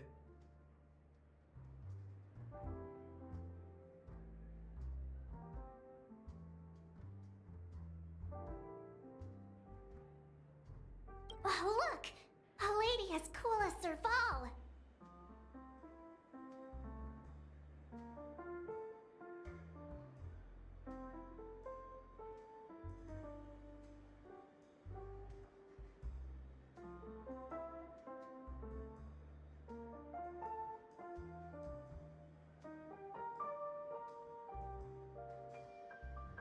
Who's Serval? Will you, introduce me to her? Huh?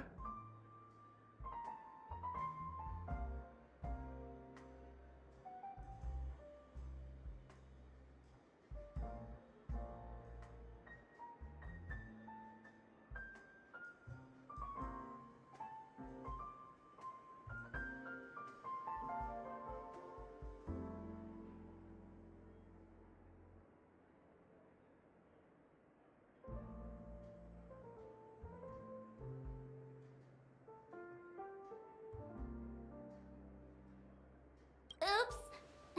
Just spare them, my esteemed bartender. I'll take over the bar today.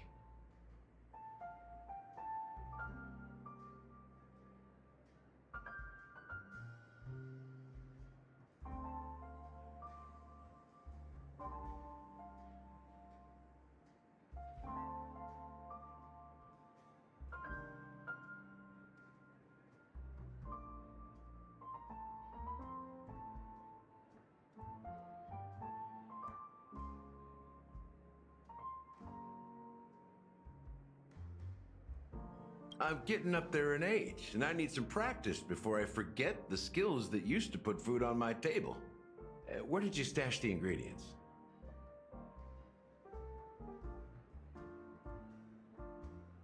They're all under the counter. Since our guests have traveled from afar, shouldn't you whip up some special drinks? That's exactly what I had in mind. Hey, my friends, do me a favor. Go around the bar and bring me any ingredients you fancy. The discussion might take quite some time, so I'll prepare some customized, non-alcoholic drinks for you. In the bar? But aren't all the ingredients right there on the counter? Why, we're in a dream, my lovely lady. You can help yourself to anything if you wish for it. Comfort, hunger, confusion, or even boredom. It's all within reach, right at your fingertips. Oh, did you hear that? She just called me my lovely lady. Even in reality, mixing drinks is more than just throwing ingredients together. A bartender needs to capture the bar's atmosphere, master technique, and spin a tale of mystery and anticipation. Only then can a perfect drink crafted with a customer's life story be created. In other words, what you get from your drink is down to luck, so don't overthink it. Indecisiveness has no place when it comes to enjoyment.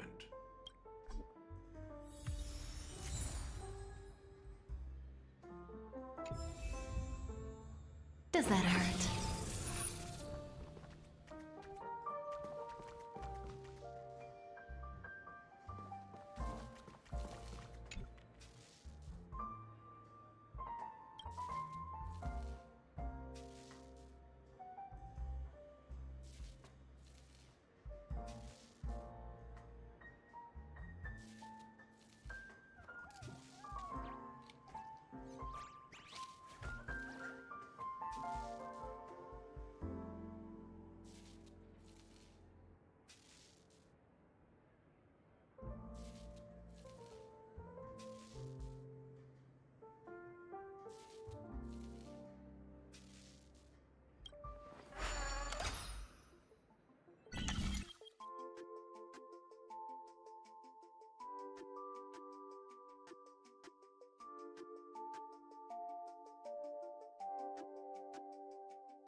A few days ago, an actor from the Iris family came. Caused a ruckus with Siobhan. Those chips must have gotten scattered during all the chaos. That's a clever metaphor. That being said, opening a bar in this place, filled with monsters, is quite a feat. Siobhan must have a lot of tricks up her sleeve, right? You'll have to ask her yourself to find out. But I have a feeling she won't budge unless you impress her with an incredible drink.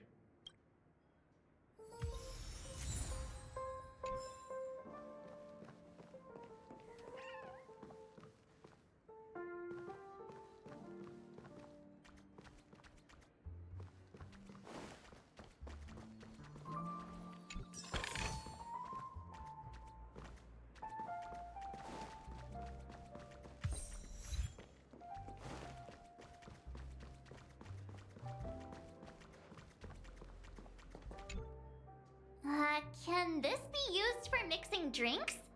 Oh, and there's a note underneath. Exchange with your precious things. Oh, what should we exchange for it? And who should we give our stuff to?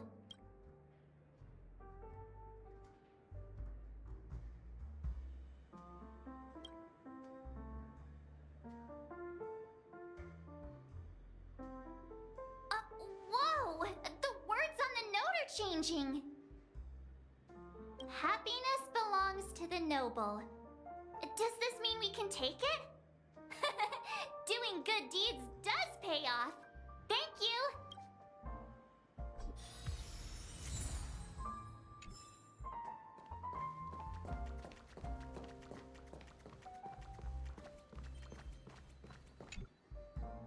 Check out this bottle.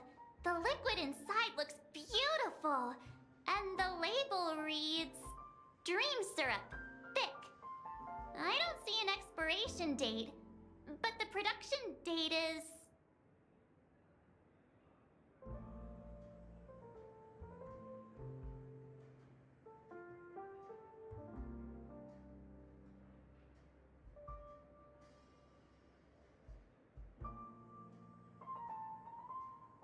half an amber era ago? Ugh, drinking this stuff can't lead to anything good. That's for sure. That's true. But this really doesn't seem fresh. Did you find the bottle of syrup I've been hoarding? Don't worry, it's all just a dream and it won't upset your stomach. It's been aging for years and should have a refined taste by now. Feel free to have some. It's perfect for entertaining lovely guests like you. Then we'll keep it for now. That's quite a stash. Not sure if it's enough. Stay out of my way. I'm looking for Siobhan. Uh-huh? What's all the commotion about?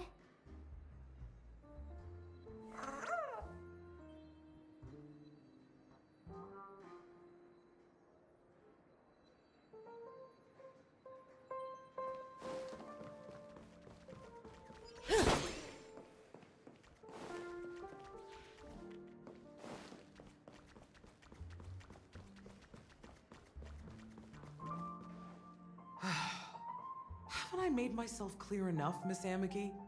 The Dream Jolt hostelry only welcomes guests who want to enjoy a drink to their heart's content. I'm sorry, but I'm not interested in your proposal. But you have the talent. You'll attract a huge audience. You're destined for the Iris stage, not for this rundown shack. Come with me. We'll become the talk of Penacony, shining light into every corner of the dreamscape. Please, Siobhan, I really need you.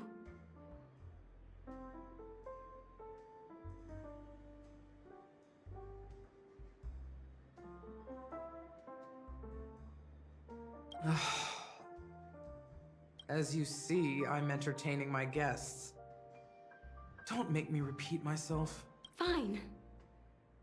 If you don't come along, I'll just sit here and not go anywhere else.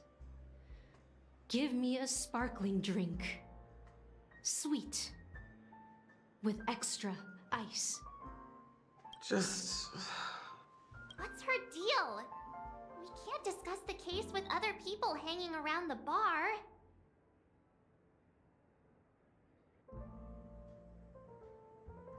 Hey, can you do that clockwork trick of yours again? Time is running out. We need to hurry.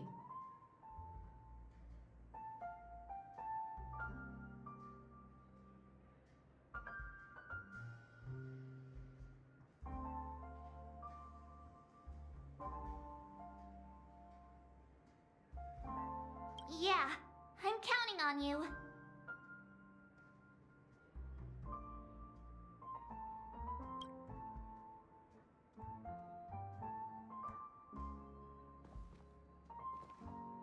You're one of Siobhan's guests, right?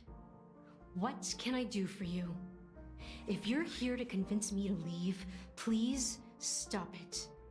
I'll never leave until she accepts my proposal.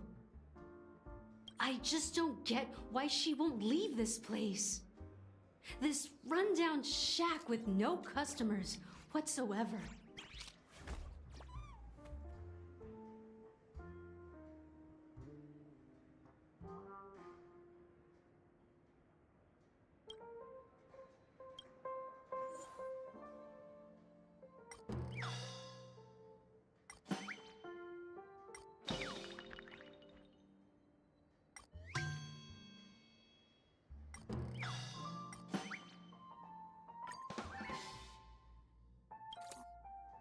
I've seen it.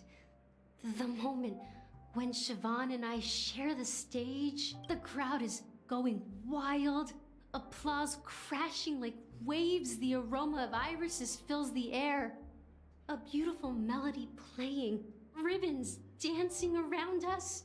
And the taste is sweeter than honey. I've seen that scene countless times in my dreams, and every time it mesmerizes me.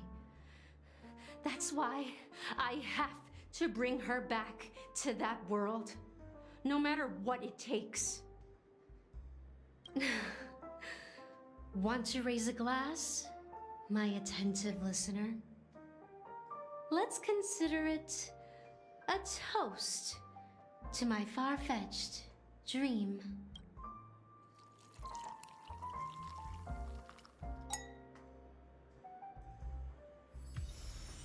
She's still not leaving. Maybe I'll have to try again.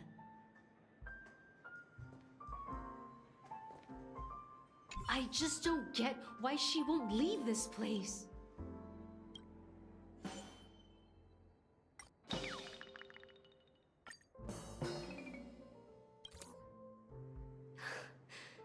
It's ridiculous, right?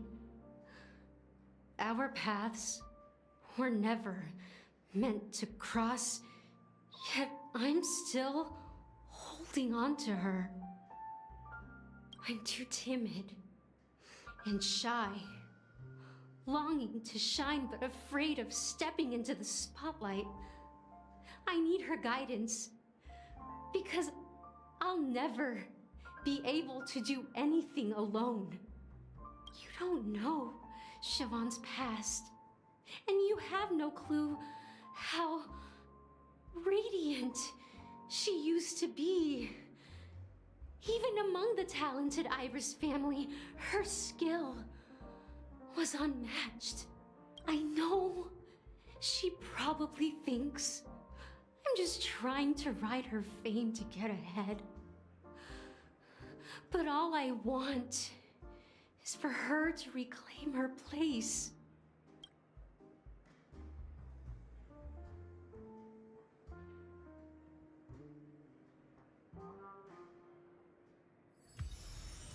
She's still not leaving. Maybe I'll have to try again. I just don't get why she won't leave this place.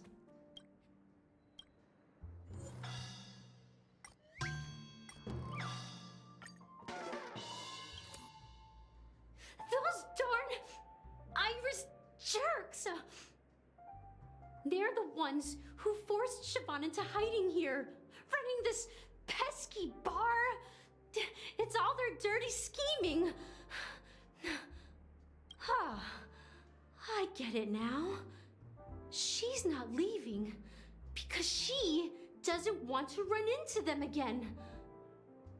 I can help clear the way for her.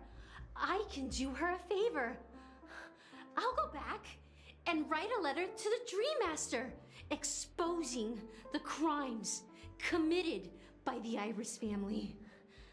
Siobhan will definitely appreciate it. Well, talking to you has got me feeling a bit down. My thoughts are swirling, making my mind clear, and bringing tears to my eyes. Maybe I should find a place to reflect on what Siobhan truly means to me. Here's the payment for the drinks. Please, pass it on to her. I'm leaving now. Amaki has left? That's good for her. Radiant dreams may be enticing, but they're nothing more than dreams. Her drink is on the house. Please keep the money. When you're ready, go to Gallagher. I can tell he's itching to show off his skills.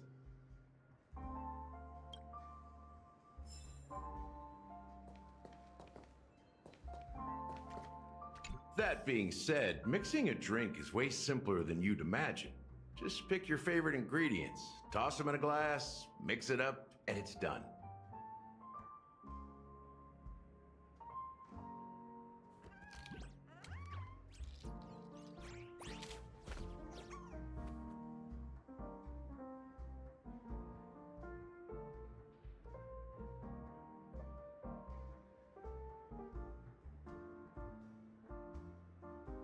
So, go ahead. Explore the bar and bring me any ingredients you prefer. Nice work. Let me take a look. You found some interesting ingredients there. Now, take your pick. Each drink has its own unique flavor, and the base ingredient sets the tone for the initial taste and the lingering aftertaste. So, which one would you like to use as the base?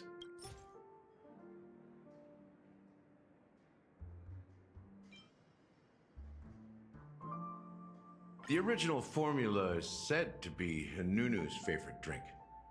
It's sour and bitter, and the bubbles burst in your throat like swallowing rusty chains, evoking thoughts of dungeons and prison. Now that you've chosen the base, it's time to pick the adjunct, the ingredient that'll create a marvelous chemical reaction with the base. It should give an unforgettable taste without overpowering the main tone. So, what's your...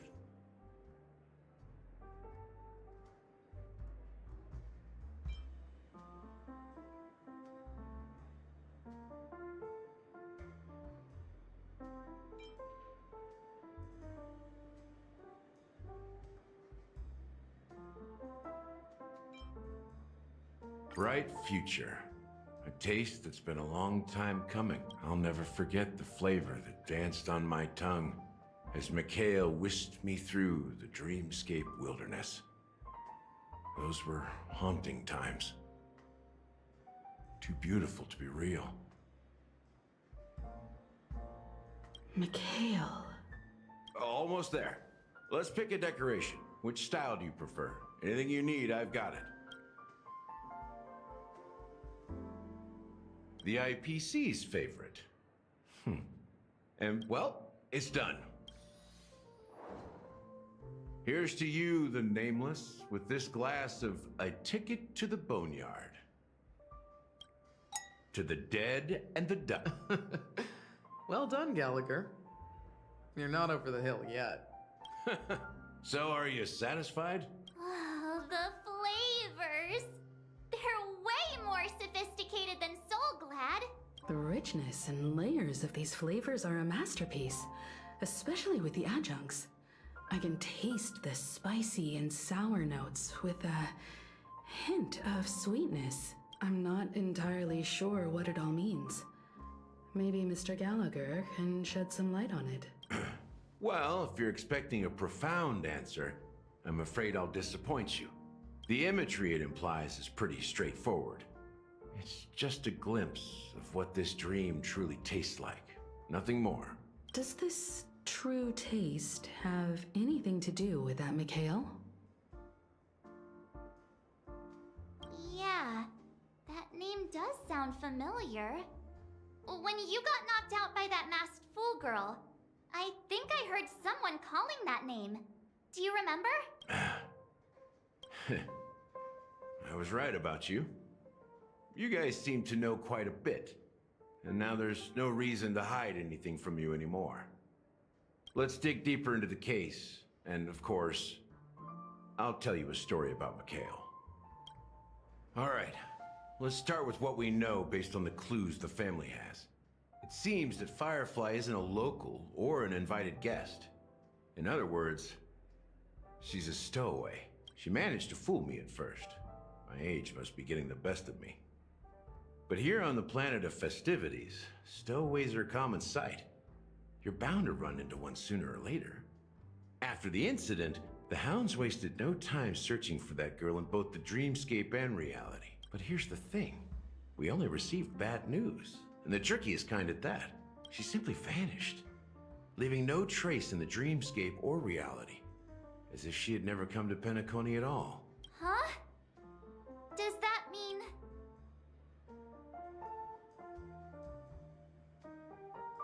Different?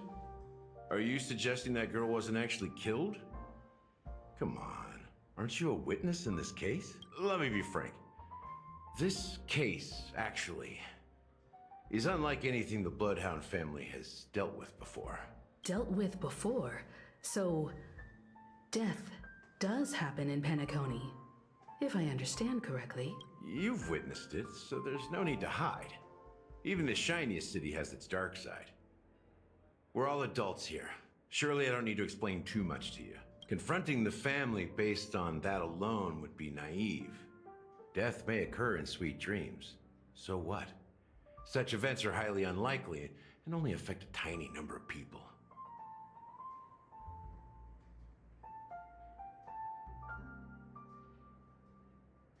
If you really want to delve deeper into this case, you need to understand the true problem with the family. I guess it's time to tell the story of that Mikhail. You're very perceptive. The Astral Express has received that music box too, right? Do you know the secrets it holds? There's a message. Witness the impossible in the realm of dreams.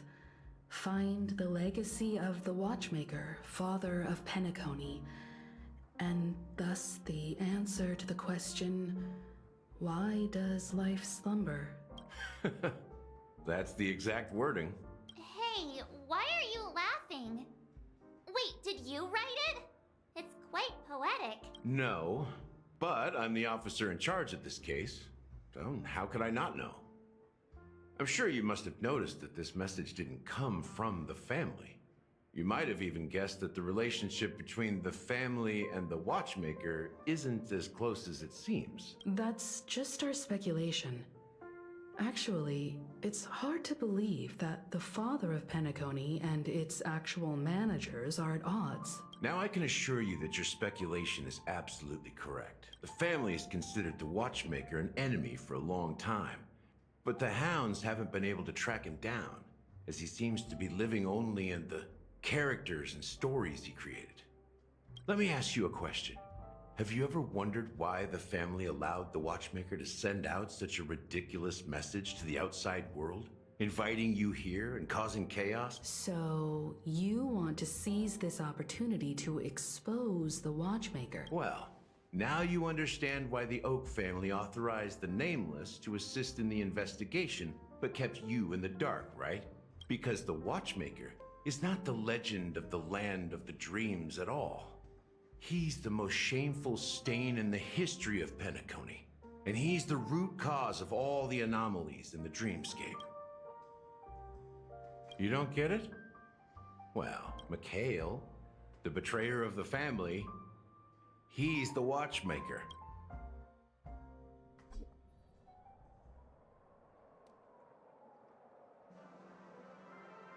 Here we are, Clock Studios theme park, the most popular entertainment center in Penacony.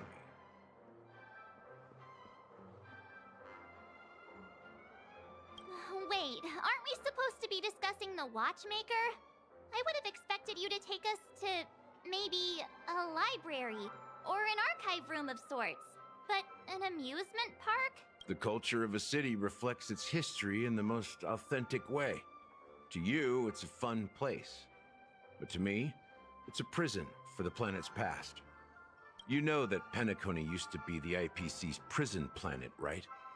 All the prisoners were brought here, helping the Garden of Recollection salvage the leaking memoria from the macro void. The prolonged exposure to high concentrations of memoria caused a unique phenomenon. The dreams of countless prisoners intersected and overlapped, and people started meeting each other in their dreams, living lives that were almost identical to reality. But everything has a price, and sweet dreams are no exception. In the end, the dream world was unable to alleviate the suffering of prisoners in reality.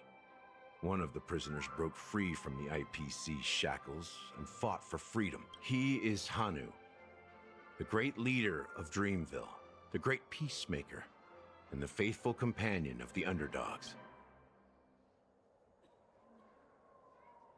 History is always written by the winners. However, it's undeniable that Clocky is an animation that draws from Penacony's actual history.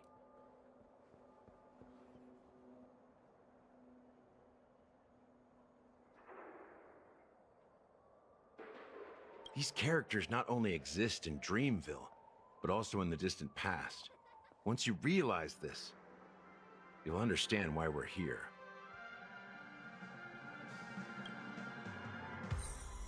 There are so many members of the Bloodhound family around here. They just received a lockdown order, supposedly from Sunday himself. Who knows what it's for? Why can't anyone go in?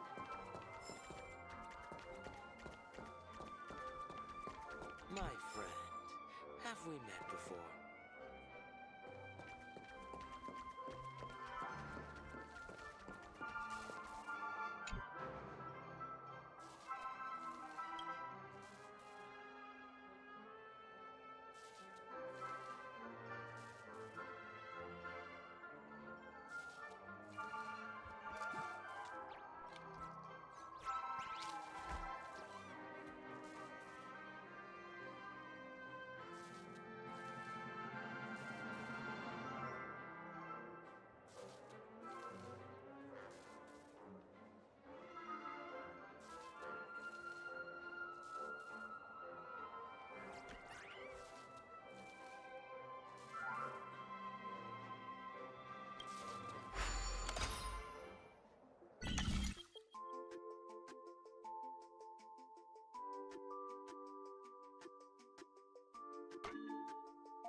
we can use it.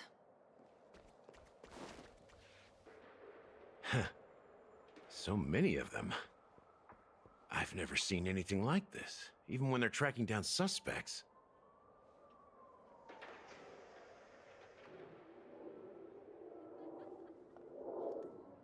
We don't need to go in. We don't want to draw any unwanted attention inside. We can just talk here. Let's find a quiet spot and continue our conversation. View here is great, right? We can see everything from here, including Clocky. If all the characters in the animation are based on characters in reality, then Clocky's counterpart is definitely the Watchmaker. In the animation, he's Hanu's partner and one of the founders of Dreamville. Does that mean the Watchmaker was personally involved in that war and sided with Asdana? It was a monumental war for freedom. Hanunu fought alongside a motley crew of masked fools, nameless, history fictionologists, mourning actors, omen vanguards, even visitors from beyond the sky. In the end, they emerged victorious. Among them was the person who would eventually be known as the Watchmaker. But if you do the math, doesn't that mean the Watchmaker was around for several centuries? I'm not sure, but Mikhail was already the Watchmaker when I met him, so maybe he inherited the title. How old are you now, Mr. Officer? I'm 13. No way. Not even close. Hanunu freed the frontier prison, but peace still eluded him. With limited resources, threats from the outside world, and internal conflicts between major prison districts, the future of Asdana was uncertain. It wasn't until the Watchmaker approached the family with the idea of turning the prison into the planet of festivities that Penacony finally gained its name and glory. Thus, he became known as the Father of Penacony. But didn't you say the Watchmaker betrayed the family? And you said you were his companion, so that means you... No, I'm not his companion, but rather one of his many children. But I am indeed a traitor. Not to the family, but to... What did you do? I did nothing. And that's the worst betrayal of all. Just like you, I had close companions. We dedicated ourselves to Penacony. But the Oak family, they set us up. Mikhail was too old to protect his children anymore. So we left the family to find our own path. We were branded traitors of the Harmony, even though the true traitors were someone else. While they continue to praise the Watchmaker's name in the world, behind closed doors, they condemn him on a pillar of shame. Nevertheless, we wanted to clear his name. We intended to find the real traitor, the one responsible for all this, and restore harmony to Penacony, but we failed. Too much time had passed, and the land of the dreams had become deeply corrupted. After countless fruitless pursuits, I gave up. Like a lost dog.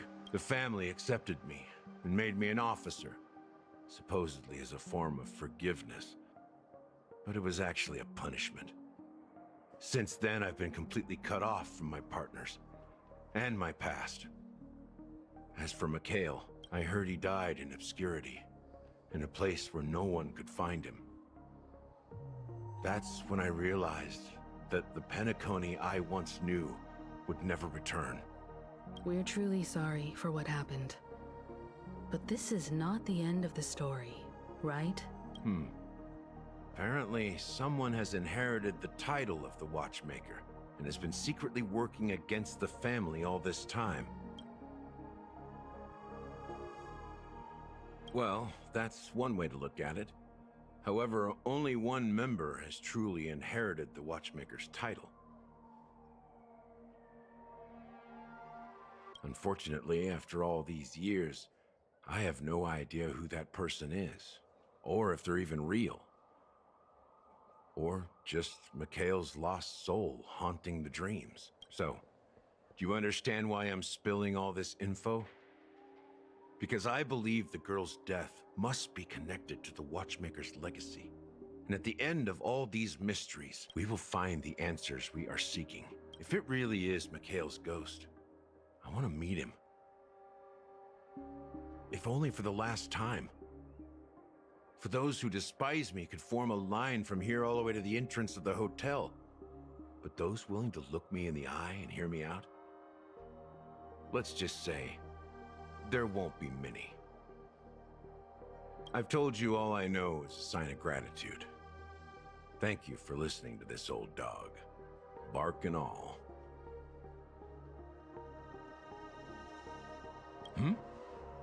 Something just happened at the theme park. Now, if you'll excuse me, good luck to all of you. How ironic. What's so different between the stowaways projected by Penacony today and the dream seekers once hailed as pioneers several amber eras ago? Gallagher does have a troubled past, it seems. While Firefly's whereabouts remain a mystery, his stories shed light on our suspicions about the true identity of the Watchmaker, his connection to the family, and the power struggles hidden behind sweet dreams and death.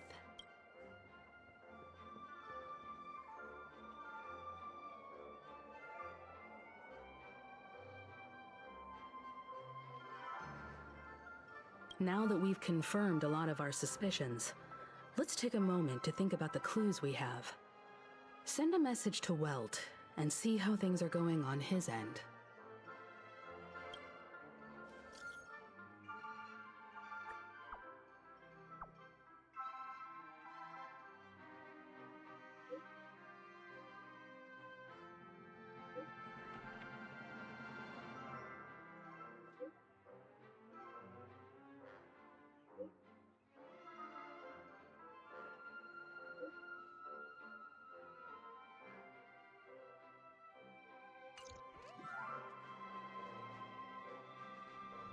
Are your companions worried about you?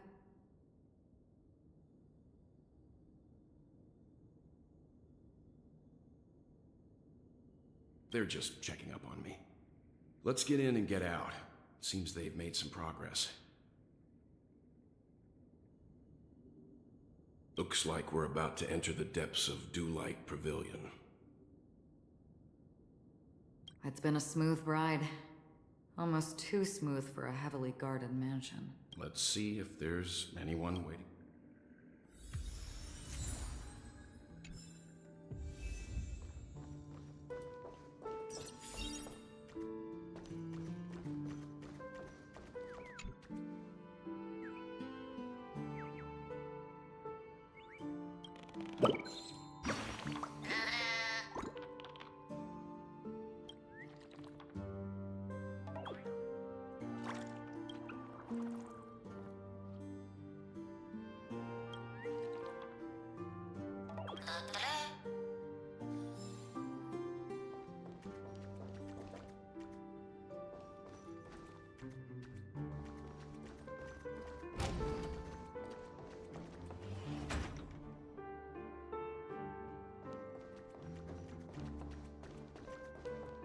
Something feels off. A grand mansion like this and not a butler or servant in sight. Could it be due to the disruption caused by the emergency?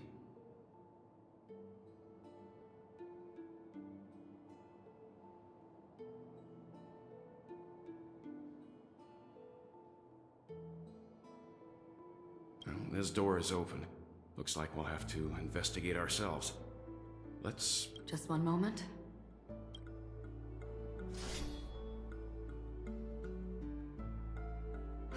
Light. I've made myself less noticeable. The crew can explain their presence as authorized by the family, but I can't come up with any excuses for being here. I see. What an interesting technique.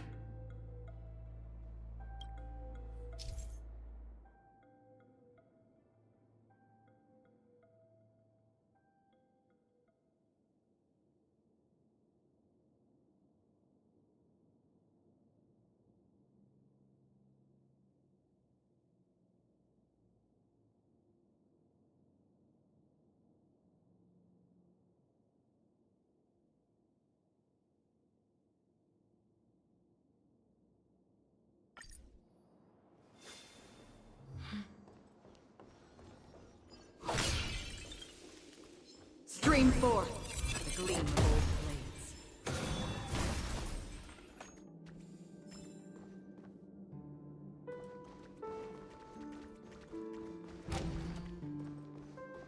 The model in the sand pit.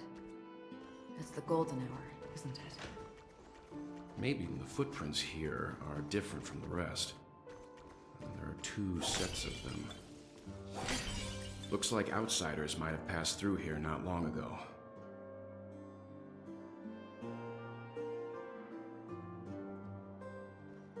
Stream forth the gleam of old blades. Shove!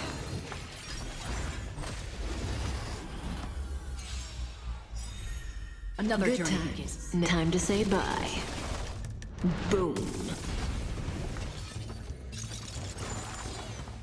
Free will, or was it fate? Destined for oblivion.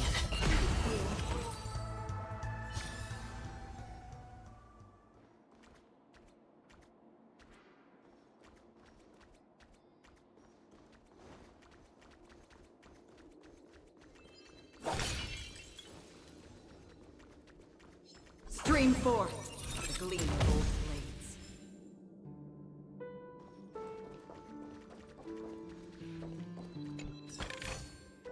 Don't forget to let your friends in on the action.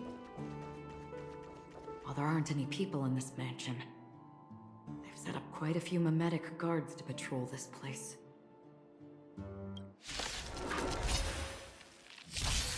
This is where it ends. On the still waters of oblivion. Stand still. Relax.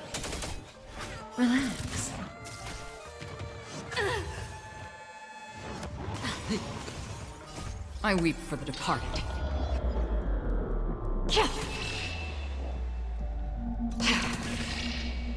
It too shall fall. May as well kill them all. I'm on guard. Stand still. Time to say bye. Boom. Look, I dropped something. A note. Looks like instructions from the butler for the other servants.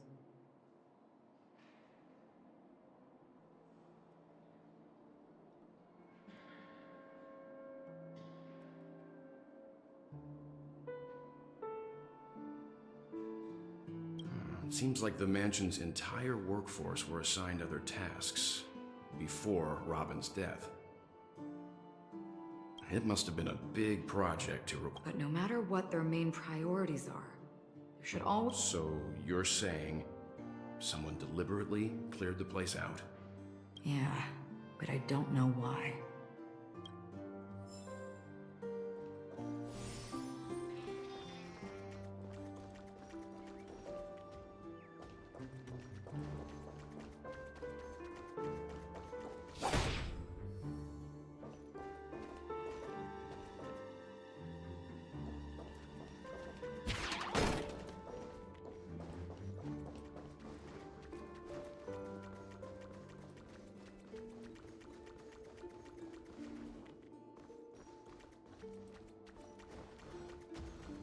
Stream forth the gleam of old blades. Shove!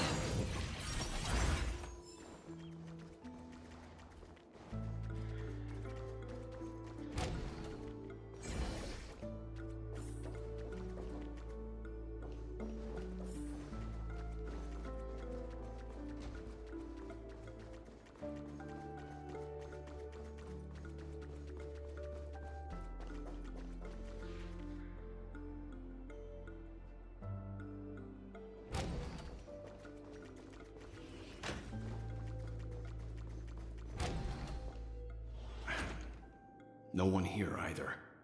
Since no one's around to entertain us, let's make ourselves at home.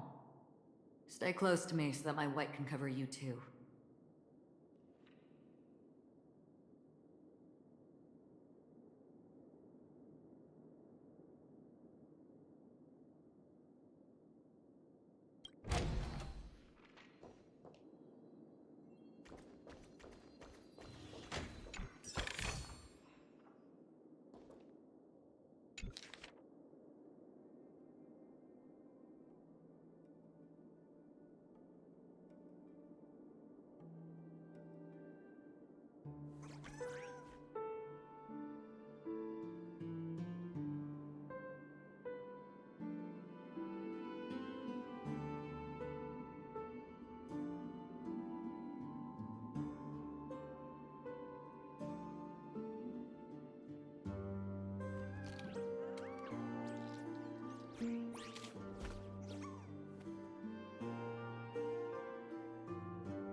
As soon as I and the rest of the crew arrived in Penacony, Mr. Sunday and Robin showed up to greet us.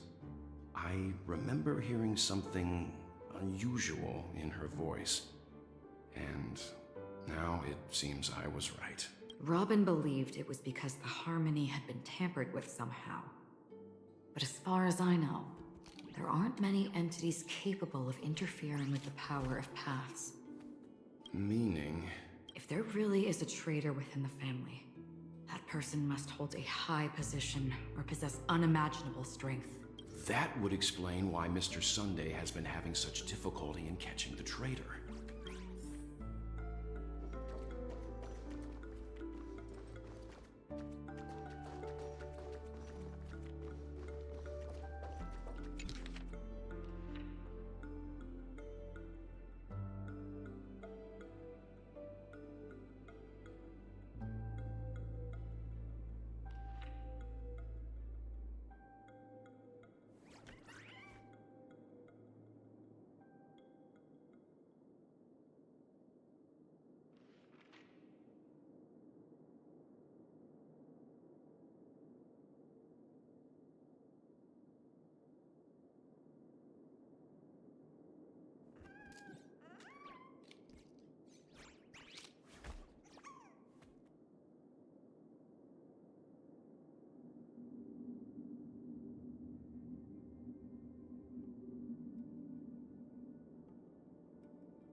The information about Robin, Firefly, and the other victims. I don't see any commonalities among them. Looks like the rumors were right. Death does seem to be targeting random victims. And based on Sunday's notes, he's no stranger to death. He's just surprised that it has resurfaced.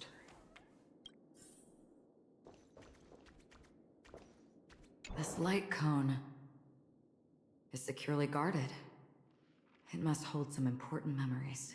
According to Robin's interview, despite having performed on so many grand stages, her favorite performance was a pretend show she put on with her brother when they were just kids. I wonder how their relationship is now. Growing up brings gains, but also losses. Yeah, time is a way of smoothing things out. The beautiful dreams of youth will eventually fade away.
Mr. Sunday has done some serious research on his suspects.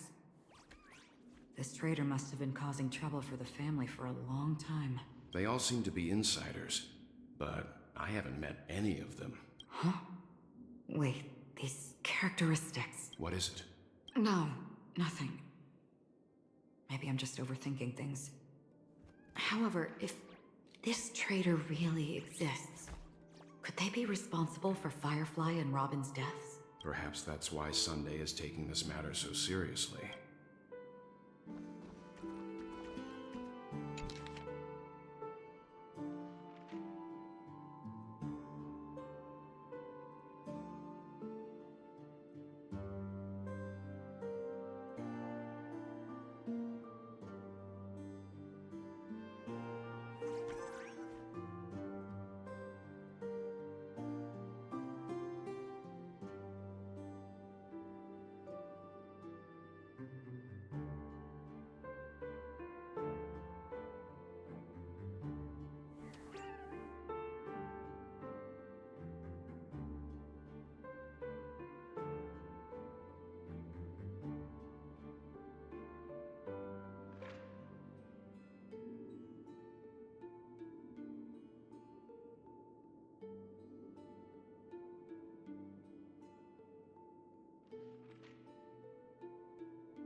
It seems neither the Dream Master of Penacony nor this old Odie is happy with Sunday's recent performance. They don't seem to care much about death. Instead, they're more concerned about the Charmony Festival and the Watchmaker. Maybe the other family heads don't think death is a big deal. One thing's for sure. There's a lot of internal conflict within the family, and everybody has their own agenda. That's all for now. Nothing more noteworthy. Before coming here, I had all sorts of scenarios in my head about dealing with the family. I did not expect an empty mansion. Watch out. Someone's approaching. I don't think trespassing on forbidden areas is the way to be a guest, Mr. Yang. Acheron? The Galaxy Ranger? Our apologies, Mr. Sunday. Nobody came to greet us, so we entered without permission. I hope you can forgive us. But even if there's no one to greet you, you should wait for the host. Don't you agree? Even without the famous Galaxy Ranger. As far as I know, the crew has officially accepted the family's commission, so coming here will be unnecessary for you. On the contrary, that's exactly why we're here. To ask you about the case and gather more information. We don't want any loose ends. Well, since you've come with goodwill, I have no reason to show you the door. Rest assured, he hasn't figured out that we went through those documents. While the truth remains a mystery, I'm getting close to it. I assure you that the traitor will soon pay the price. Let's hope justice will prevail soon. I have a question for you, if you don't mind. How did the family come to the conclusion that the murderer was within the family? With all due respect, it's in the IPC's interest to wreak havoc before the Charmony Festival, and the family has every reason to suspect the IPC's involvement. Well, other family heads share the same suspicions as you, but in my opinion, the true murderer would never have drawn as much attention as that ambassador did. Not to mention, I personally shackled him a while ago. However, I'll give you a suggestion regarding your suspicions, Mr. Yang. You should be more cautious of Aventurine. While the wicked can't break through high walls, they can plunge their evil dagger into the heart of the righteous. He's a businessman, not some philanthropist. But right now, he's out there handing out his wealth on the streets. And he went to the Clock Studios theme park all by himself. Who knows what kind of scheme he's cooking up? While the family is dedicated to keeping our guests safe, it might be wise for you to stay alert. You never know what unexpected troubles could arise.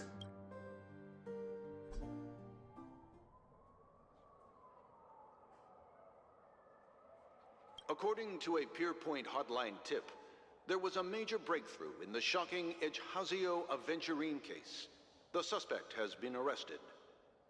This fraud case has been linked to many departments within the Interastral Peace Corporation and the Intelligentsia Guild, causing a large drain in manpower and resources, resulting in the IPC taking a massive loss. The case's main suspect originates from Sigonia 4 and is one of the survivors of the second Kataka-Avgin extinction event, who does not carry an interstellar refugee travel permit. As per Strategic Investment Department head Diamond's sentiments, the IPC has appropriately relocated the suspect in the spirit of the Charter and will continue to conduct further investigations as to the motive of the suspect.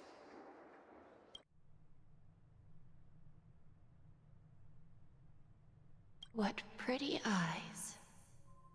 Tell me, do they shine in the dark?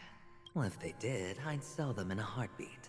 You don't know how many people long for your eyes to be closed forever. As a servant, you should not resist your master. Yet, you went and killed that man anyway. No lawyer has the audacity to defend you. Perhaps you ought to represent yourself. Not difficult, but definitely pointless. You're pretty confident on your eloquence. Did you also think that when you lied to the Intelligentsia Guild? Ask and you shall receive. You wanted the perfect construction material. All I did was offer a possibility. It was just a small wager. If your luck holds out, the IPC will dig something up from the golden sands of Ejihazo. Maybe even the Sand King's remains. Pity your luck has run out. I'll admit that.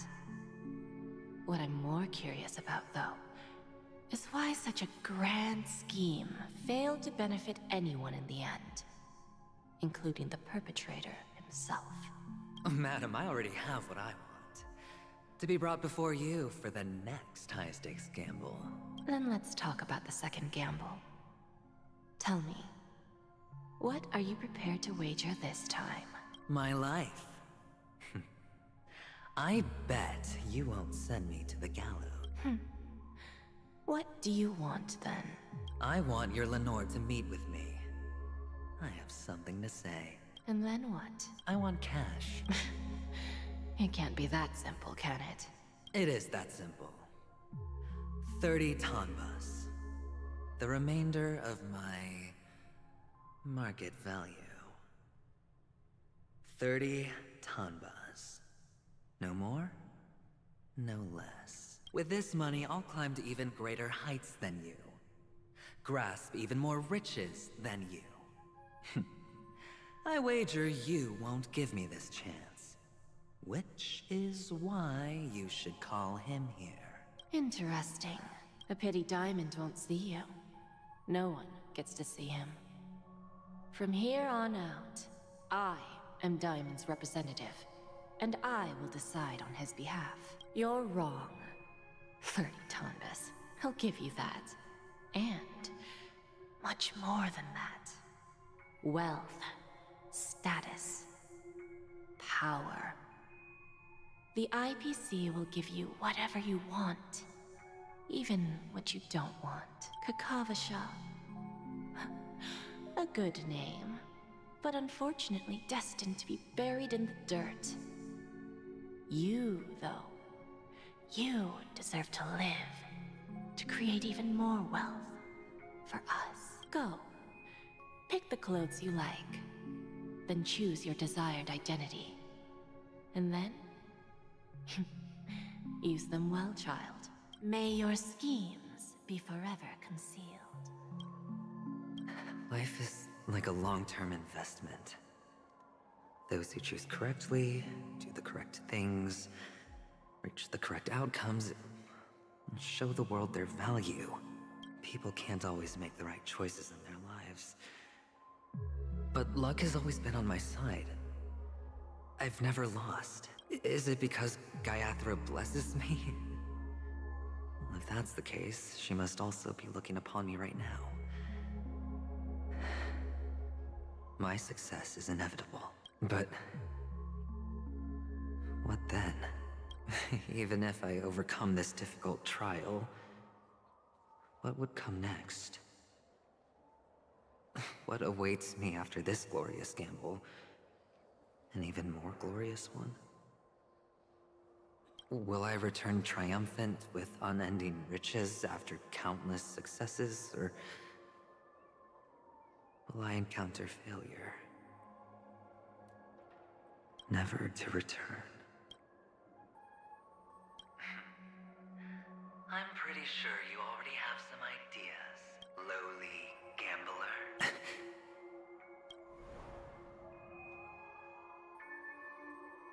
What?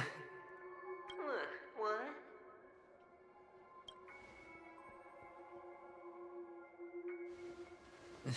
Am I dreaming, or have I gone completely insane?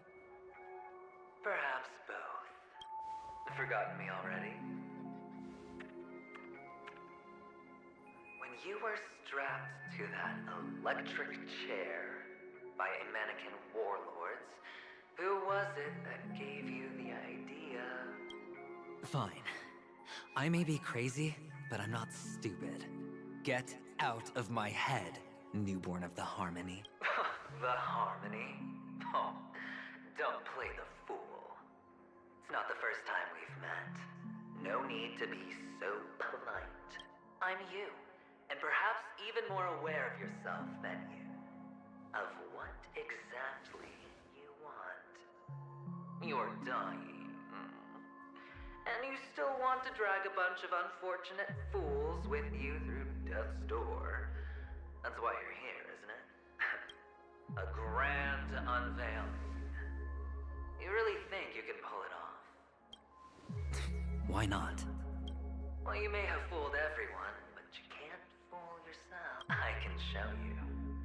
Before you're entirely gone, I'll be with you for the last stretch of your road. Let's have a heart-to-heart while we walk.